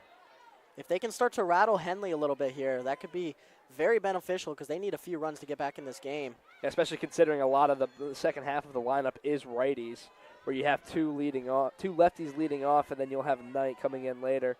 But, Rhodey at the 3, Chansey at the 4, Blankenship at the 5, and Winters at the 6. That's back-to-back righties there. So maybe that's just what South Carolina needs. Ella Chansey is also 0 for 1 with the walk. She grounded out back in the first inning. She's up 2-0 on the count right now with none gone. Bottom of the fifth inning. It is 5-1 Virginia if you're just joining us. Here is the 2-0 pitch. That's a little low, and it's going to be 3-0. Yeah, I think you got to take this one here. Be able to draw a walk, get 2 on, no out. Yeah, we saw that last inning, first and second. Runners got stranded after 3 straight outs by Henley. You know, if the score were different, maybe I'd say swing at this one, but you need every base runner you can get right now. She showed bunt, took it back, tried to get in Henley's head. Didn't affect Savannah at all. She throws a strike on the outside corner. It is a 3-1 count now.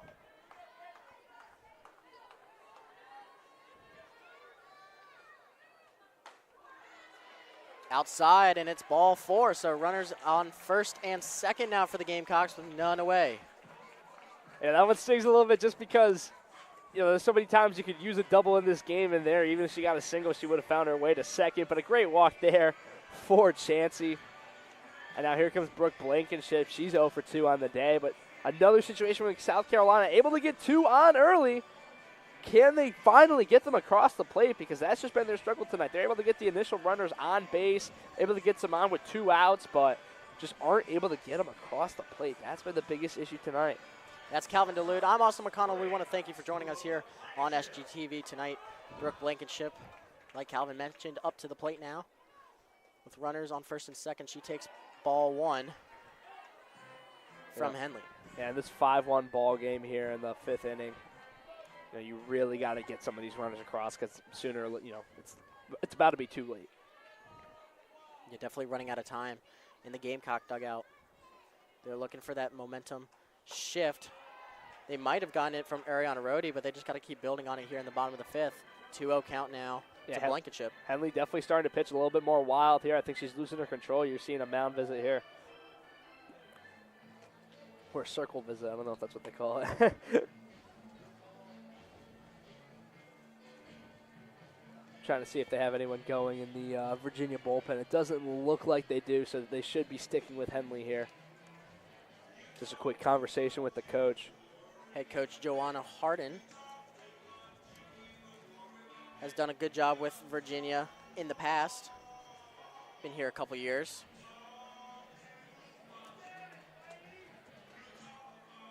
They're going to leave in Henley. It does appear somebody's in the bullpen, so they got another. Oh, yeah, they must have just put him up because it wasn't there 2 Yeah. seconds ago. I'm sure that's what the circle visit was for, just a little get him out in the bullpen there. They got a righty over there. Can't tell the number here. It's a bit hard on the third base radio side.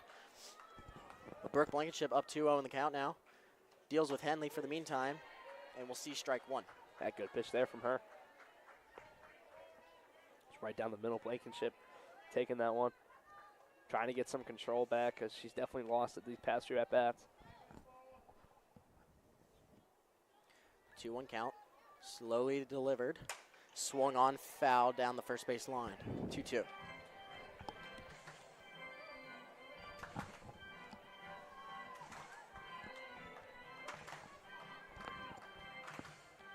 So it was 2-0. They call that circle visit. Henley bouncing back now. It's a 2-2 count. Blankenship all the way back in the batter's box where she's been all night. Right in front of Sarah Kuna. Fouls that one off, stays alive. Yeah, she's definitely looked better since that circle visit. Starting to actually get him over the plate. You know, that was a big issue. She let up a walk, let up a double. And now Blankenship's definitely battling.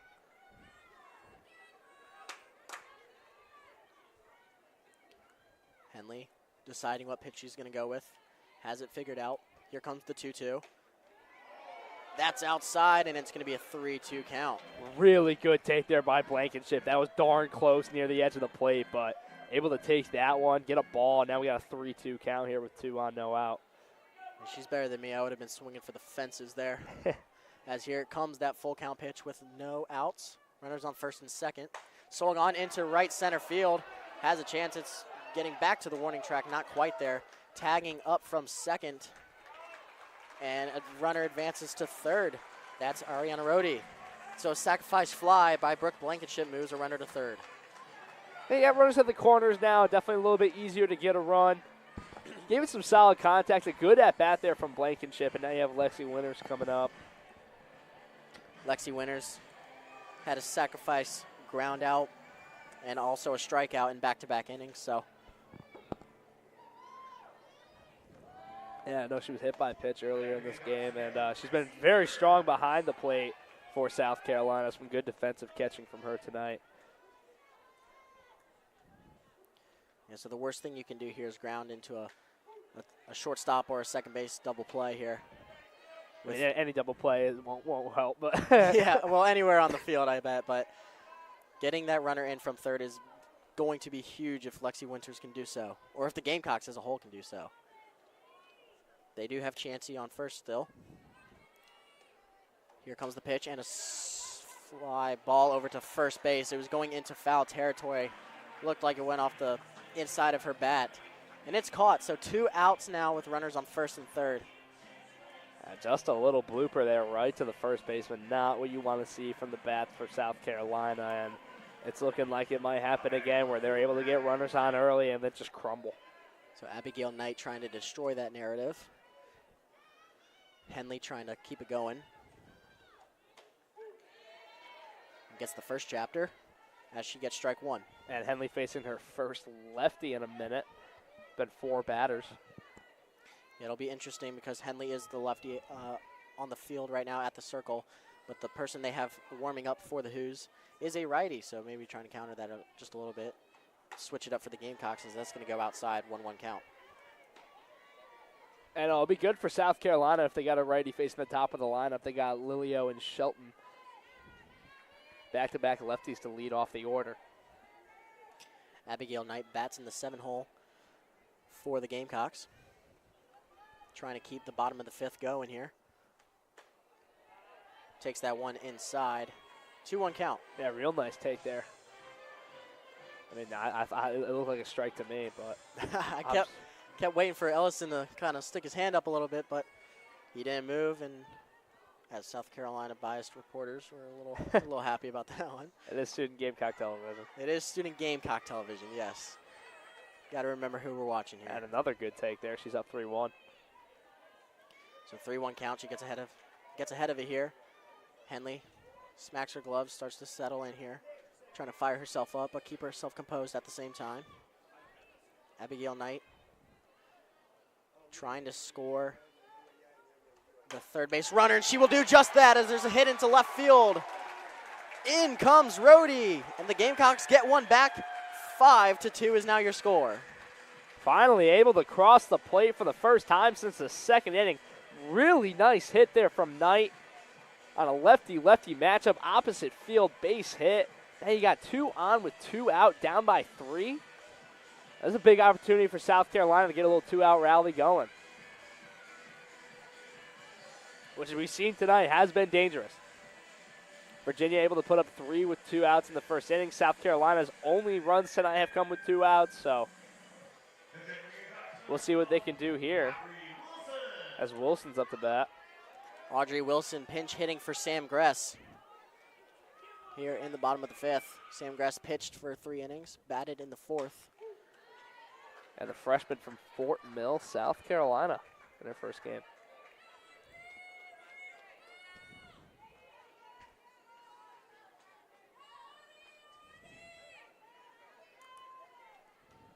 She led the Copperheads to 2 state championships, was a 3-time All-Star selection in her high school career. Batting .519 with 202 hits and 35 home runs. So it's pretty good. She's pretty good at softball, in case you couldn't piece that together.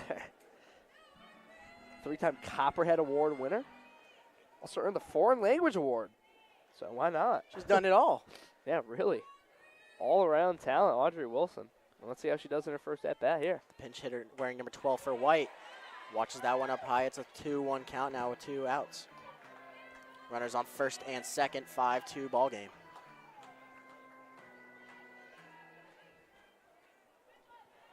You know, earlier in the game, I was fine with taking just one run, but here you got to get a little bit more. Can't be down multiple runs going into the 6th and 7th inning. You want to try and get this within 2. That one was fouled down the first base line, so 2-2 count with 2 outs. No one warming up for South Carolina, so I expect to see Hurd again. Yeah, Hurd's been doing well so far. Gave up 2 runs last inning, but that was on 2 errors, so it wasn't her fault. I'm curious when Virginia goes to the bullpen here. I know they have someone warming. That one was in the dirt. Wilson thought about it for a minute, but held back, and now it's a 3-2 count. Yeah, she definitely held up there. Like the not pointing to the third base for a call there. I think that's just pretty clear that she did not cross. So now opportunity for Wilson to either load the bases or put the ball in play. Opportunity for Henley to get out of the inning. Let's see what happens. Yeah, runners will go. Full count, 2 outs. Swung on the changeup, and a great pitch by Henley gets them out of the jam. And Virginia gives up 1 for the Gamecocks, but they have that cushioned lead from the top of the inning. So they're still up 3 going into the 6th. Yeah, Henley is good at one thing, if nothing else, and that's getting out of jams. She's done it twice tonight. Had a big situation earlier, and there with 2 on, 2 out, some momentum going South Carolina's way, let up a run, but there she's able to stand tall, get the out when she needs it, keep it a 5-2 ball game. Henley with her 3rd strikeout of the night, and we saw somebody warming up in the Virginia bullpen, so I assume that's the last we'll see of Henley, but a great showing by her. Obviously not official because we can't really see down the line. And the Gamecocks are on the field defensively. So 2 innings left to play for the opening night matchup between the Cavaliers and the Gamecocks. They got 1 back, like you mentioned, but they need a little bit more. They just need to get it going more on offense. You know, down by 3, you definitely saw some flashes of good that inning, but you also, I mean, it took them a minute to get going. They started off with 2 on, no out, and then they got down to 2 outs. It got dangerously close a few times to end of the inning, but they were able to get 1 across. This is the Gamecocks' 90th home tournament game, and they have an 80-9 record in home tournaments recently, so it's been pretty good. That includes the Carolina Classic and the Black and Garnet Challenge, along with the Gamecock Invitational, and they are also eyeing 1,700 wins. They are currently at 1,693. Oh, wow. They are 7 away, so all time, not home wins. That would be very impressive. But But in their 51 years of history, this is their 52nd year.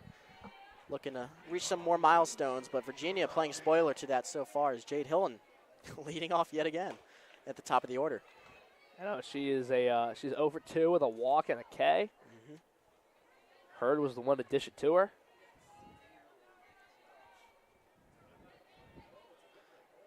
Also had a ground out back in the first inning. This one's going to be to the shortstop. Great play by Blankenship. Can she get it up in time? She's not even going to throw that one. Another diving effort by Blankenship, but when she got back to her knees, Hilton was already standing on first. Yeah, she's really good at getting the ball, but then when it comes time to dish it off, that's where she's been struggling tonight. You saw it with that crucial error in the first inning, and their diving play, able to get to it, just couldn't throw it from her knees. So Kelly Ayer grounded out back in the fourth.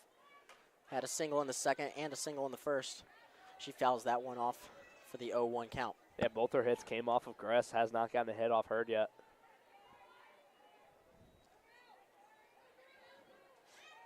So Hurd pitching in her third inning. That one's right down the middle.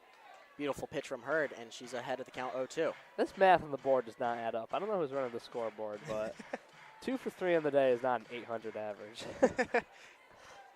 See, I would clown them too, but I barely passed statistics last semester. So grounder over to first base, and that's going to hit her. Hilton got pegged in the back of the leg, sliding into second.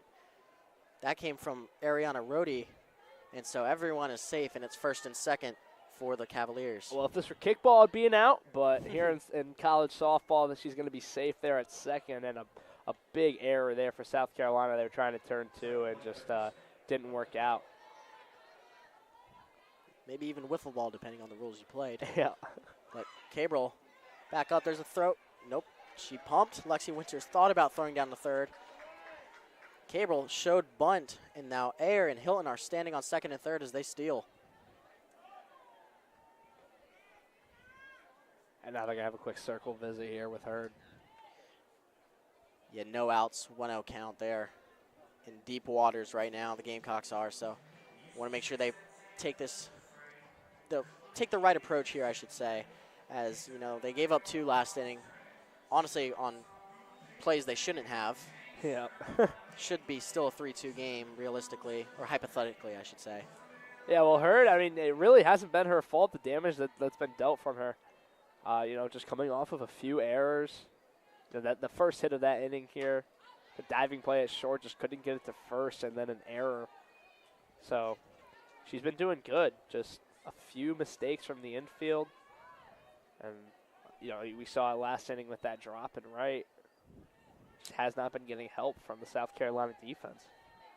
Yeah, you said it. Defense definitely going to be a focus point this week in practice, or after this weekend, I should say. We'll see how the rest of the games go as they take on Virginia again at 2:30 p.m. on Friday, which is tomorrow. And then on Saturday, they play Providence and St. Francis at 3:30 and 6 p.m. And then on Sunday, take on East Carolina at 3 p.m. Calvin gave those updates earlier in the broadcast, but in case you're just joining us, 5-2, Virginia leads. A 3-1 count to Bella Cabrel, who's 0 for 3 on the day. And I'll actually be doing a package with my man Ryan Stinson of the South Carolina St. Francis game on Friday, or Saturday. That one's into right field. It is caught for an out, and then an arid throw almost into the Virginia dugout.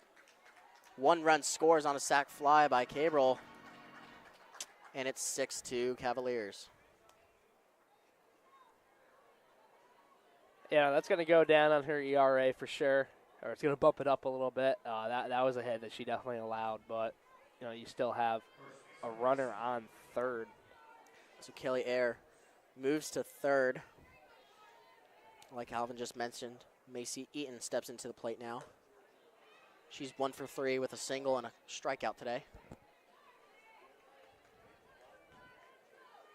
And then a ground out in the 5th.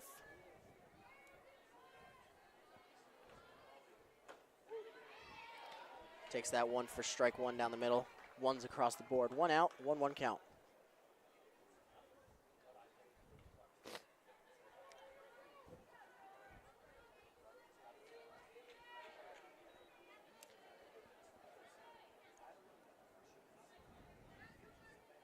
Joy Hurd trying to get out of this jam here. Got a runner on third. Like previously mentioned, this one's thrown a bit high, and it's a 2-1 count. You know, only one out, definitely a dangerous situation. You really want to try and keep that runner at bay at third. I mean, South Carolina still with a slim chance to get back into this one, but I think if the runner from third here scores, it's going to be a lot of uphill climbing for them. Wild pitch makes it 2-2. Macy Eaton from Wheelersburg, Ohio. We've seen a couple people staying in state, but we've also seen some batters and some fielders from all over the place. Carolina, Absolutely. obviously, with their folks from California. Virginia has a couple from Illinois and Ohio as well. So all over the board coming into the Southeast. I mean, you can't beat the weather. Yeah, definitely can't tonight. That's for sure. This week has been beautiful, like we talked about at the beginning of the broadcast. I mean, if I told you it snowed 2 weeks ago, then I think you would not believe me. I know, it snowed for like 2 days, felt freezing cold all week. As there's a strikeout there. Or, excuse me, that was a strikeout? It was a strikeout, yeah. Okay. She misunderstood. I think she thought it hit the dirt, so she was Yeah. running to first. But I was like, Lexi was Winters didn't really unnecessary. make a throw to first on like a drop third strike situation. That which I think Macy Eaton thought. That's what I thought. She fooled me. yeah, no, Winters was confident. She's like, I got that one. That didn't hit the dirt. I don't have to throw it. So Hurd gets her third strikeout. Throws the ball there. It's a 1-0 count to Sarah Kuhn.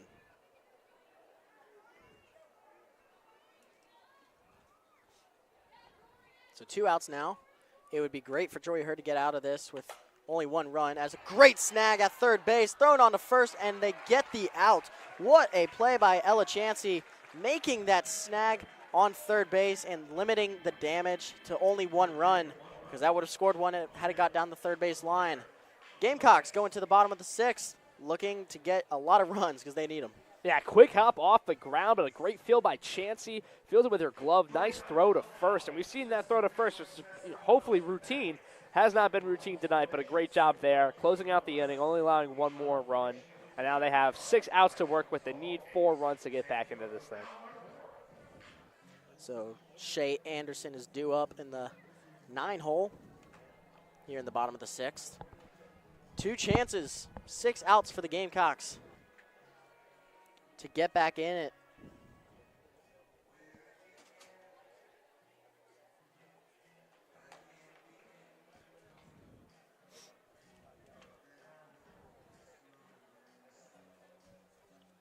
We want to thank you for joining us here on SGTV tonight. 6-2, Virginia is currently the score. As we are in between innings. It looks like Henley has come back out too. She has. So Henley has come back out for a 4th inning here. I thought she was going to be done after that 3rd. Yeah, no, I'm surprised. She definitely started to struggle towards the end of that inning back in the 5th. But trust him with Henley because, I mean, she really has looked good tonight. You know, once she had that circle visit, definitely looked a lot better. But we'll see how she does against Shay Anderson here, who's 0 for 2 on the day.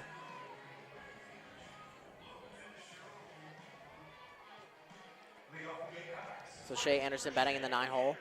After her, it's back to the top of the order with Quincy Lilio standing on deck. So if Shay Anderson can get on first here, that'd be a great opportunity because Quincy Lilio has done a good job getting on base herself.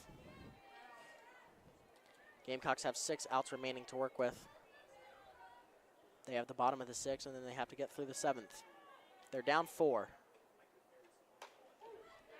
1-1 count to Shay Anderson. Yeah, good take there. You know, it was just a nice pitch. Down by the knees. Good job there by Henley. Put it in a place where she thought she was going to get away with the ball. But was just able to pick that corner. Here comes the 1-1 pitch from Henley. Fouled back. And it's a 1-2 count. So Shay Anderson behind in the count once again. Yeah, she's definitely struggled today. We're seeing a lot of Gamecocks 0 for 2, 0 for 3. You know, it's definitely not their best hitting performance. But, you know, first game of the season, really can't get too worried yet. And Shea Anderson's been taking their time. Cam Ellison's signaling to the dugouts, both dugouts, about something. I'm not sure exactly what it was. But we resume play with a 1-2 pitch coming up from Ellison. I mean, I can't imagine it was a warning of any kind. It's been very civil tonight. That's what I thought it was, as there's a ground out to shortstop. Easy play for Jade Hilton. It looked like he was warning both dugouts, but I'm not sure exactly what it was. Maybe somebody said something, but I'd be very shocked if they did, because like you mentioned, it's been very disciplined on both sides of the ball tonight. I mean, sportsmanship-wise, obviously, but Shea Anderson grounds out, so Quincy Lilio with 1 out. Yeah, she's been one of their best hitters tonight. Good bunt down the first base side. She's going to get on base. Perfect bunt by number 43 in white, and Lilio has her second hit of the day. She really wanted that bunt to lead off the game, but she gets it here. Perfect placement, drops it in between the catcher and the pitcher. First baseman has to run up. No one's there. Can't get it to first in time. Lilio with a well-earned bunt single. Yeah, Sarah Kuhn and Henley kind of like came together, didn't know who wanted the ball. That was perfect placement by Quincy Lilio. As that one's flown into left field, deep shortstop actually. That play is made by Jade Hilton, so it's a fly out by Carly Shelton, and that brings up Ariana Rhodey with 2 outs. Yeah, you definitely don't like it when you're popping out to shallow left, but not what South Carolina wanted there, and really just starting to run out of time to get back into this game. They got to get 1 or 2 runs here. They're already trapped with the 2 outs here in the bottom of the 6th, and then they got to get through the top of the 7th to even get back to the plate in the final inning. Rhodey with a nice take there. Henley trying to get her on that inside corner. So the 1-0 count, runner on first.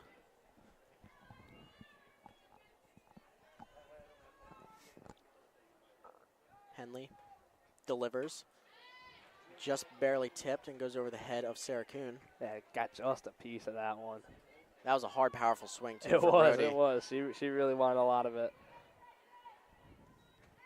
So the 1-1 count. Large majority of the crowd still here tonight, expecting South Carolina to come back just a little bit. I respect it. I mean, I think a big issue with South Carolina fans, you know, as one myself, leaving the game early. I mean, you can't go to a soccer game where it's packed in the first half, and by the start of the second, it's probably 30% capacity. So, respect to the fans that came out here tonight and watching it through. Swing and a miss, strike 3. That is the 3rd out of the 6th inning. Ariana Rhodey was swinging hard on that whole at-bat, but just couldn't get enough of it. She strikes out, and that is Henley's 4th strikeout, which I thought she was done after her 3rd last inning, but she gets a 4th here in her 4th inning pitched, and they'll go into the 7th with the 6-2 lead. Yeah, Henley, have a day. I mean, take a bow. You really, really impressed by her, especially considering this is her first game since March 10th of last year. So really impressive performance by her today. And I'm sure it's got to feel amazing to get back out here. And not just get back out here, but play so well. Because she really has been doing a great job. So Joy Hurd also coming back for the Gamecocks. She's pitching her 4th inning as we go to the top of the 7th. Yeah, I mean, Jory Hurd, another pitcher that's doing a great job today. You just can't let up any more runs. You just can't. And that hasn't been an issue for her necessarily. It's been an issue for the defense as a whole. So they really just got to lock in, play some fundamental defensive softball here, get out of this inning, and just do your best to get the bats going. So, you know, but obviously step 1 is just don't allow any more runs. Keep the damage as much as it is already. Don't add to it. Absolutely. And I'm sure Hurd's going to come out ready to play as we get a little sandstorm going. Little sandstorm trying to fire them up here for the 7th inning. This is the final inning in the softball 2025 season opener for the Gamecocks. Not going the way they expected, but hey, I've seen crazier things happen. Absolutely. Who never know? You never know until the fat lady sings, to the final whistle. There's no whistle out here, but you know all the sayings you want to say. Absolutely. All the sayings you've heard growing up. Yeah, I mean, you can never judge a season based off the first game. First game out in a while for both these teams. I mean, we've seen so many times teams start 0-1, 0-2, and then just come back and have incredible seasons. So, but, you know, you've also seen teams start off great and then just crumble towards the end. So, and it's also the first night with Ashley Chastain-Woodard, which we've mentioned a couple times in the broadcast tonight. It's her first year coaching back at Carolina. Used to pitch here. Coached at Charlotte for 5 years. I mean, not just Chastain-Woodard, but, I mean, a whole bunch of different staff members for this Gamecock softball team. And the roster itself. So this is pretty much, half of it is pretty much Charlotte, now playing in Columbia, South Carolina, as that's a good start for Joy Hurd as she strikes out MC Eaton. Yeah, that was a dominant at-bat there for Hurd. Really just went in there, threw 4 or 5 pitches, and just got it done. So Hurd's competing with Henley as now they both have 4 strikeouts. Yeah, she had her chasing on that outside pitch. Immediately goes at Reese Holbrook, and that's fouled off for an 0-1 count.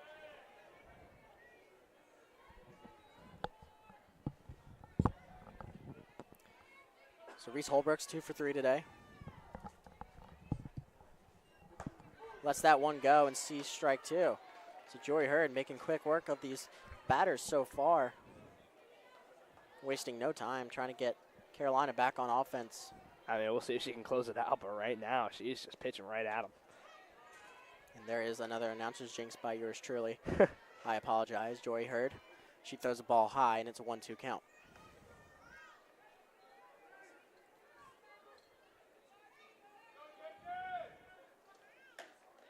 Just a bit low and outside, 2-2 count now. Yeah, that was definitely close. I would have been happy with either call there. Ump elected to call the ball. Good eye by Reese Holbrook.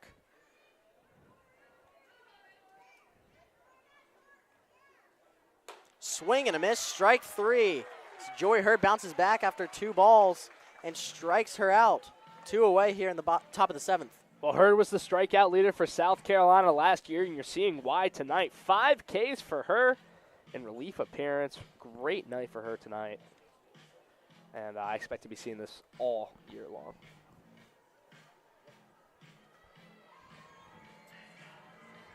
And now we'll see if she can close it out here. So it looks like a pinch hitter's coming in. It looks like Madison Green, the freshman utility player from Purcellville, Virginia, 5'5" righty, will bat in place of Kelsey Hackett here in the top of the 7th. And another Virginia native.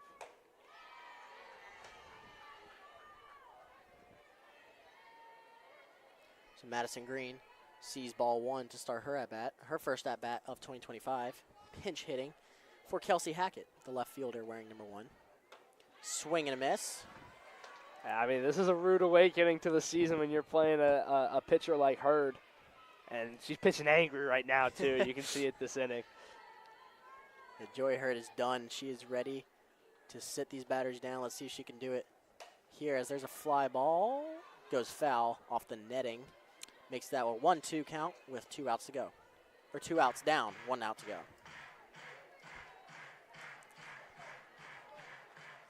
And we'll see if she can close this out, a 1-2 count.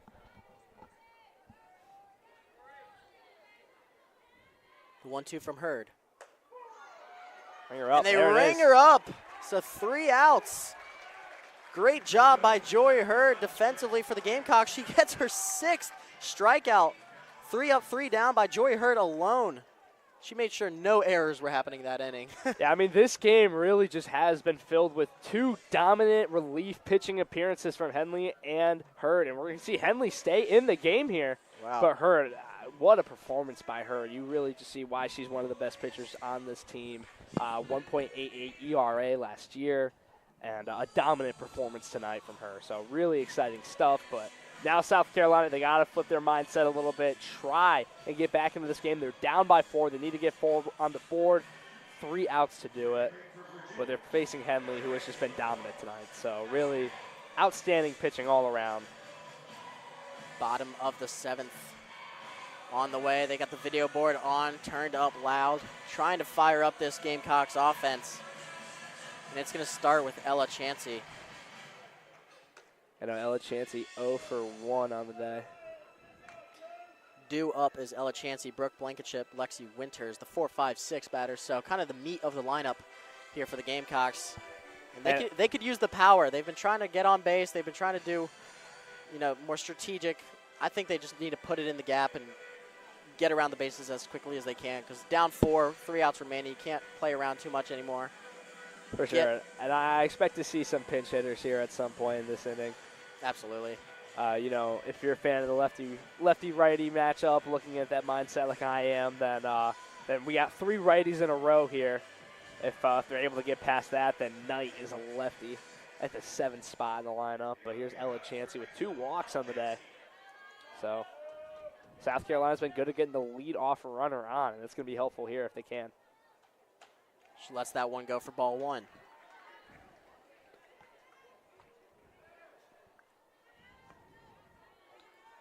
So Ella Chansey, like you mentioned, Calvin, 2 walks and a ground out back in the first inning. Bats in the 4 spot, playing cleanup. Lets that one go, and that's going to get called against her. 1-1 count. Yeah, I thought it was a little inside, but Chansey takes that one, gets a strike called. Cam Ellison has done a great job behind the plate, though, tonight. I agree. I mean, there umpire. really hasn't been too much that I can argue, and the stuff that I have disagreed with, I didn't disagree enough to get passionate about it. So good performance by him. I was about to say there were maybe 2, 3 pitches in its entirety that I was like, oh, maybe could have gone the other way. Absolutely. I think he's done a good job behind the plate. All the umpires tonight have done a good job. Yeah, the entire crew. As that one was fouled off by Ella Chansey. We're going to get a 1-2 pitch coming up here. Yeah, I'm curious if these guys are doing every game this weekend.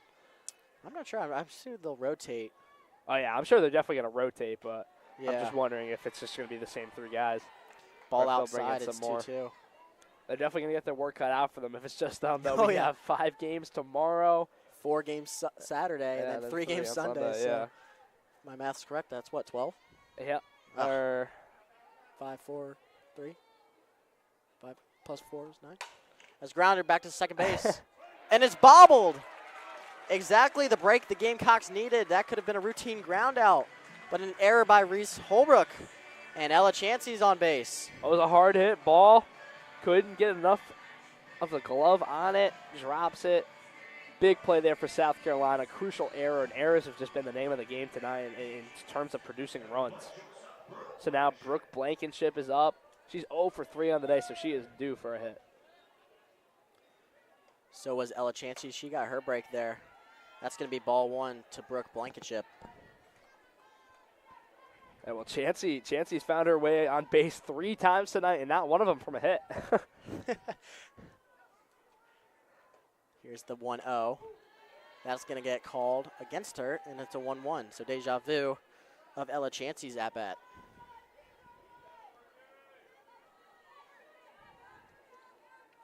Chansey fell to 1-2, battled back to make it 2-2, and then grounded to second where Holbrook made that error. And now it's a 1-1 for Brooke Blankenship. Oh, now she's going to step out of the circle real quick. Henley calls time, discussing with Sarah Kuhn. Trying to figure out what pitch they want to throw to Brooke here. They find one they like, but it goes high, and Brooke Blankenship wins that battle. It's a 2-1 count. Yeah, no, good take there by Blankenship. Just a bit high and outside, trying to pick that corner.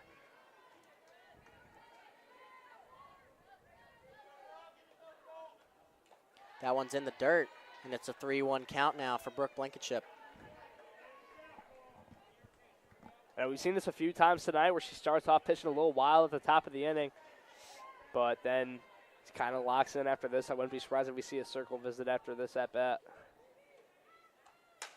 Fouled off, and a full count now against Brooke Blankenship. So Henley battling back, threw a little heat there. Blankenship, I'm sure, was given the green light to swing at that one at a 3-1 count with no outs. So here is the full count pitch. Henley steps into the circle after the foul ball. Delivers. It's in the dirt, and it's ball 4. So the Gamecocks, with no outs, have a runner on first and second. I mean, if there's a time for it to finally pay off, getting 2 runners on, I guess it's the final inning of the game before you head to extras if we get to that point. But South Carolina needs to get these runs in. And still no circle visit from, what's her name? I apologize. Joanna Harden. And I'm not seeing anyone in the Virginia bullpen, so I think they'll stick with Henley. They're putting their trust in her. She's been in this spot before, pretty much 2-3 times tonight already the last few innings, where she's had a runner on first and second with no outs. And now Lexi Winters trying to change that narrative of 2-3 straight outs. I mean, she sees a few runners, just needs to adjust a little bit, and then dials in and can knock down 3 in a row. Nice change up there. It's an 0-2 count, and Lexi Winters quickly way behind Henley so far. Yeah, you definitely don't want to start 0-2 on Henley. Henley trying to put this game away for Virginia. Gamecocks trying to keep it alive. Check swing. Good check swing there by Winters. It's a 1-2. Good job there of holding up. Definitely a bit high and outside there from Henley. Winters trying to stay alive here. She's had a good defensive performance today, but has yet to get a hit. Here comes the 1-2. Swung on into left field and not having to move at all is Kaylin Jones. She gets the line out. And that's just unfortunate for Lexi Winters. Finally makes some good contact, but it goes right to Kaylin Jones in left field. Yeah, that's the one that hurts the most. You know, you feel really good about it coming off the bat, but it just goes right to the left fielder. Out, can of corn catch. Good job there by Virginia. Henley now just needs 2 more outs to get out of this game. But South Carolina still trying to make some noise. Abigail Knight, one of the best hitters tonight. She's 2 for 3. Abigail Knight looking to make some more contact here. She takes that one for ball 1. So it's a 1-0 with 1 out. Runners on first and second. And if you're just catching the end of the game, it is 6-2 Virginia as we are in the bottom of the 7th. And if you've been here all night, thank you for joining us here as we await the final official result of this one. So far, it's looking in Virginia's favor as they get another strike there from Henley. 1-1. Yeah, South Carolina's being a little patient at the plate because she was pitching a bit wild, but now she's starting to dial in, and being so patient might not be the move here because she's throwing them right down the middle. Here comes the 1-1. Swung on, and that's going to bloop right into right field. She's going to get to first. Everyone's going to hold up as there's a throw to the plate. Good call probably by the third base coach of the Gamecocks, holding everyone up. That was a quick throw from the right fielder, Kelsey Hackett. So Abigail Knight gets a single and advances both Ella Chansey and Brooke Blankenship. Well, here's their best opportunity of the night. Bases loaded, 1 out. Looks like they have a pinch runner coming on, or a pinch hitter, my apologies. But yeah, I mean, this is the time, South Carolina. If you want to get it done, this could be huge. In comes number 44, Emma Sellers from Lakewood, California. Hey man, she might be another Sellers named hero for South Carolina. Sellers is a very fanned name here in Columbia now after the fall football season. Speaking of Lenora Sellers, obviously. With 1 out here and the bases loaded, down 4. This has an opportunity to be one of the greatest calls. But we'll see how it goes. I don't want to get too ahead of myself here. Yeah, no, still got to take it 1 run at a time. They got 3 on, but they're still down by 4. So just got to take it 1 pitch at a time. And there's only 1 out, so you don't need to go for the home run ball here. 1-1 count there as that's a strike on the outside corner. Shay Anderson in the on-deck circle. She's due up next. Yeah, Henley's definitely starting to pitch some more hittable pitches. You saw in the last at-bat, throwing one right down the middle, and then the one obviously she got a hit on. So we'll see how Sellers handles this one. Sellers took that one off the end of the bat. That's going to go foul down the first baseline. 1-2 count.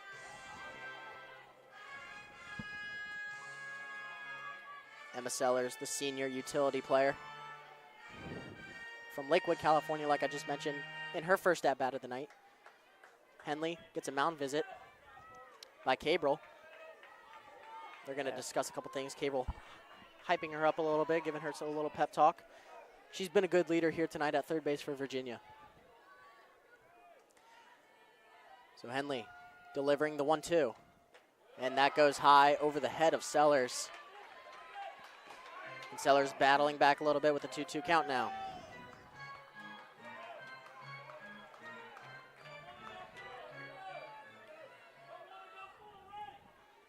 Crowd back into it. Trying to get behind Emma Sellers. She lets that one go, and that pops right up into the air. Full count with 1 out here. And the bases loaded for the Gamecocks. Oh, man, I'm nervous, man. This is getting exciting here late. We got a 3-2-1 situation. Bases juiced. Bottom of the inning. I mean, one run's not going to do it, though. They got to get 4 of them. So, but we'll see if Sellers can keep it alive here. Here is the full count pitch. And it's ball 4. So the Gamecocks get one back and keep the bases loaded with 1 out. A great take by Emma Sellers. I mean, you got the winning run at the plate now. That's huge for South Carolina. A big walk, definitely going to lower Henley's confidence. And from what we last saw, no one warming up in the bullpen for Virginia. So this, might turn into a problem. They were going ride or die with Henley, but I don't think they have a replacement ready. I don't think they do. They were warming somebody up, but I mean, that was a few innings ago. I don't think they even expected to get here.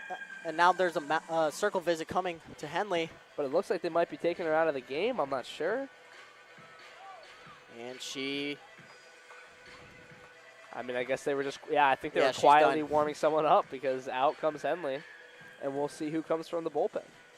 It's going to be number 14, Eden Bingham, back in the game. Oh, the starter. So they bring back the starter, which you can do in softball. Unlike baseball, once you take out the pitcher, you cannot bring him back in. Eden Bingham had 1 K and 2 walks earlier. So back in comes number 14 for the Cavaliers.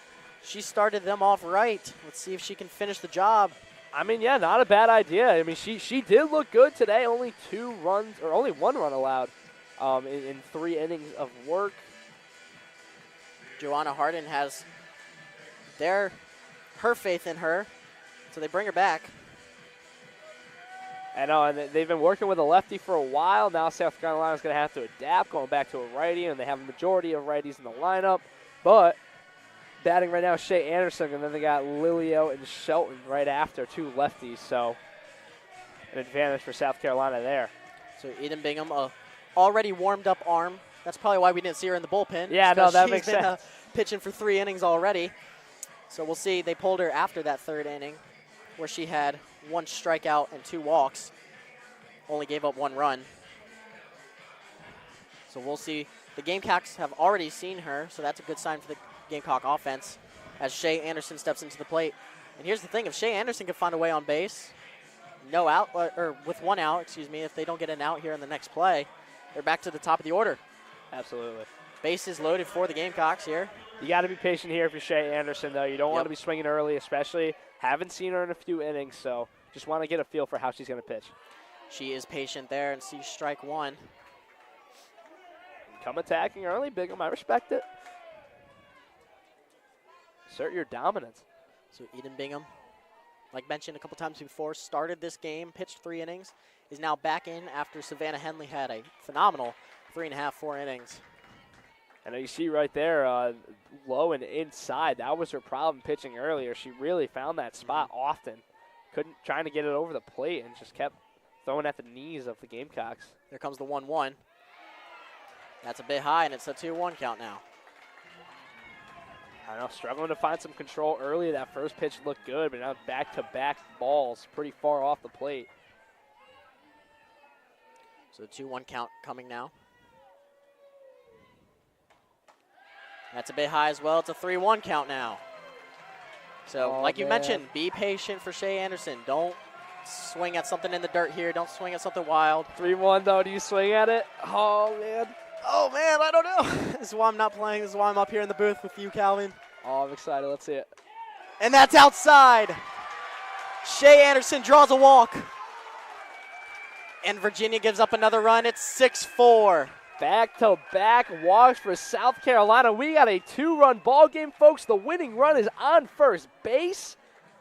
South Carolina slowly crawling back into this game in the final inning with only 1 out. So Brooke Blankenship scores from 3rd on the walk, and that brings up the top of the order in Quincy Lilio. And Lilio's had herself a nice day. She's got a walk, 2 singles, one of them being off of a beautiful bunt in her last at-bat. So we'll see how she does here. Strike down the middle. 0-1 count coming. And with 1 out, she can get a little more aggressive here. Obviously, a double play would end this one, and we don't want to see that. Eden Bingham gets her 3rd walk of the day. Pitching to Shea Anderson. Here's the 0-1. That's grounded back up the middle, and they score! The Gamecocks are rounding third with their game-tying run. It's 6-6 in the bottom of the 7th. The winning run on third. Quincy Lilio, 2-run RBI single. I mean, you heard me early in the game. Quincy Lilio, I love how she's been playing tonight, aggressive all night, and here the game-tying RBI single, scoring 2 runs from second and third. What a huge game this has been for South Carolina. 4 runs rallying in the final inning, and now still only 1 out. Runners at the corners. Here comes Carly Shelton with an opportunity to walk it off for the Gamecocks. Oh my goodness gracious. I mean, we signed up for a good one here, Austin. This has been a blast. You can't open the season more exciting than what we have right now. Carly Shelton steps to the plate. She's 0 for 4 today. Runners at the corners like Calvin mentioned. 6-6 ball game. She takes that one outside. It's ball 1. Oh, I wanted her to swing at it, but no, it's a good thing off the plate. Oh my gosh, the nervous energy I have in this booth right now is impeccable. You know, I kind of wanted to go to extras, but I kind of have Spanish homework I got to get done after this. Spanish test tomorrow. Here's the pitch. Grounder to the right side. Play at the plate. It's thrown away! Errant pass. Shea Anderson scores from third. And the Gamecocks complete the comeback. And they win on opening night. Unbelievable win by the Gamecocks. After being down 4 in the final inning, they come back and win 7-6. Well, this is one that Chastain Woodard is going to remember for the rest of her time with South Carolina. What an opening night victory for the Gamecocks to start the Gamecock Invitational. And this is that you can ride this momentum for the rest of the year, because that was just an absolutely outstanding finish, showing resiliency when the bats were dead almost all night, but they were able to draw a few walks, get some men on, and what an outstanding finish for South Carolina, finishing this one 7-6, 5 runs to rally in the bottom of the 7th, and that's just resiliency. You know, you really saw it there. Outstanding victory for this team, and I'm really excited to see what they have for us for the rest of the year. Great job, and congrats to Ashley Chastain Woodard for getting her first win as the Gamecocks coach. They advance to 1-0, pick up their 33rd win all time over Virginia. I cannot believe what we just watched as Carolina starts swaying side by side for the alma mater. I mean, that was a fun one, Austin. I'm really excited to be here in the booth with you for it. This was just a blast. Really awesome game. Couldn't have asked for a better night of softball. I can't wait for the roar of this crowd once the alma mater is over. But what a win by the Gamecocks. I can finally I know, you felt all that weight come out. Like, oh I mean, my this gosh. I felt like they could do it. I felt like they were going to come back. They finally did, and they finally got the bats rolling, did well at the plate there in the bottom of the 7th. And listen to this crowd.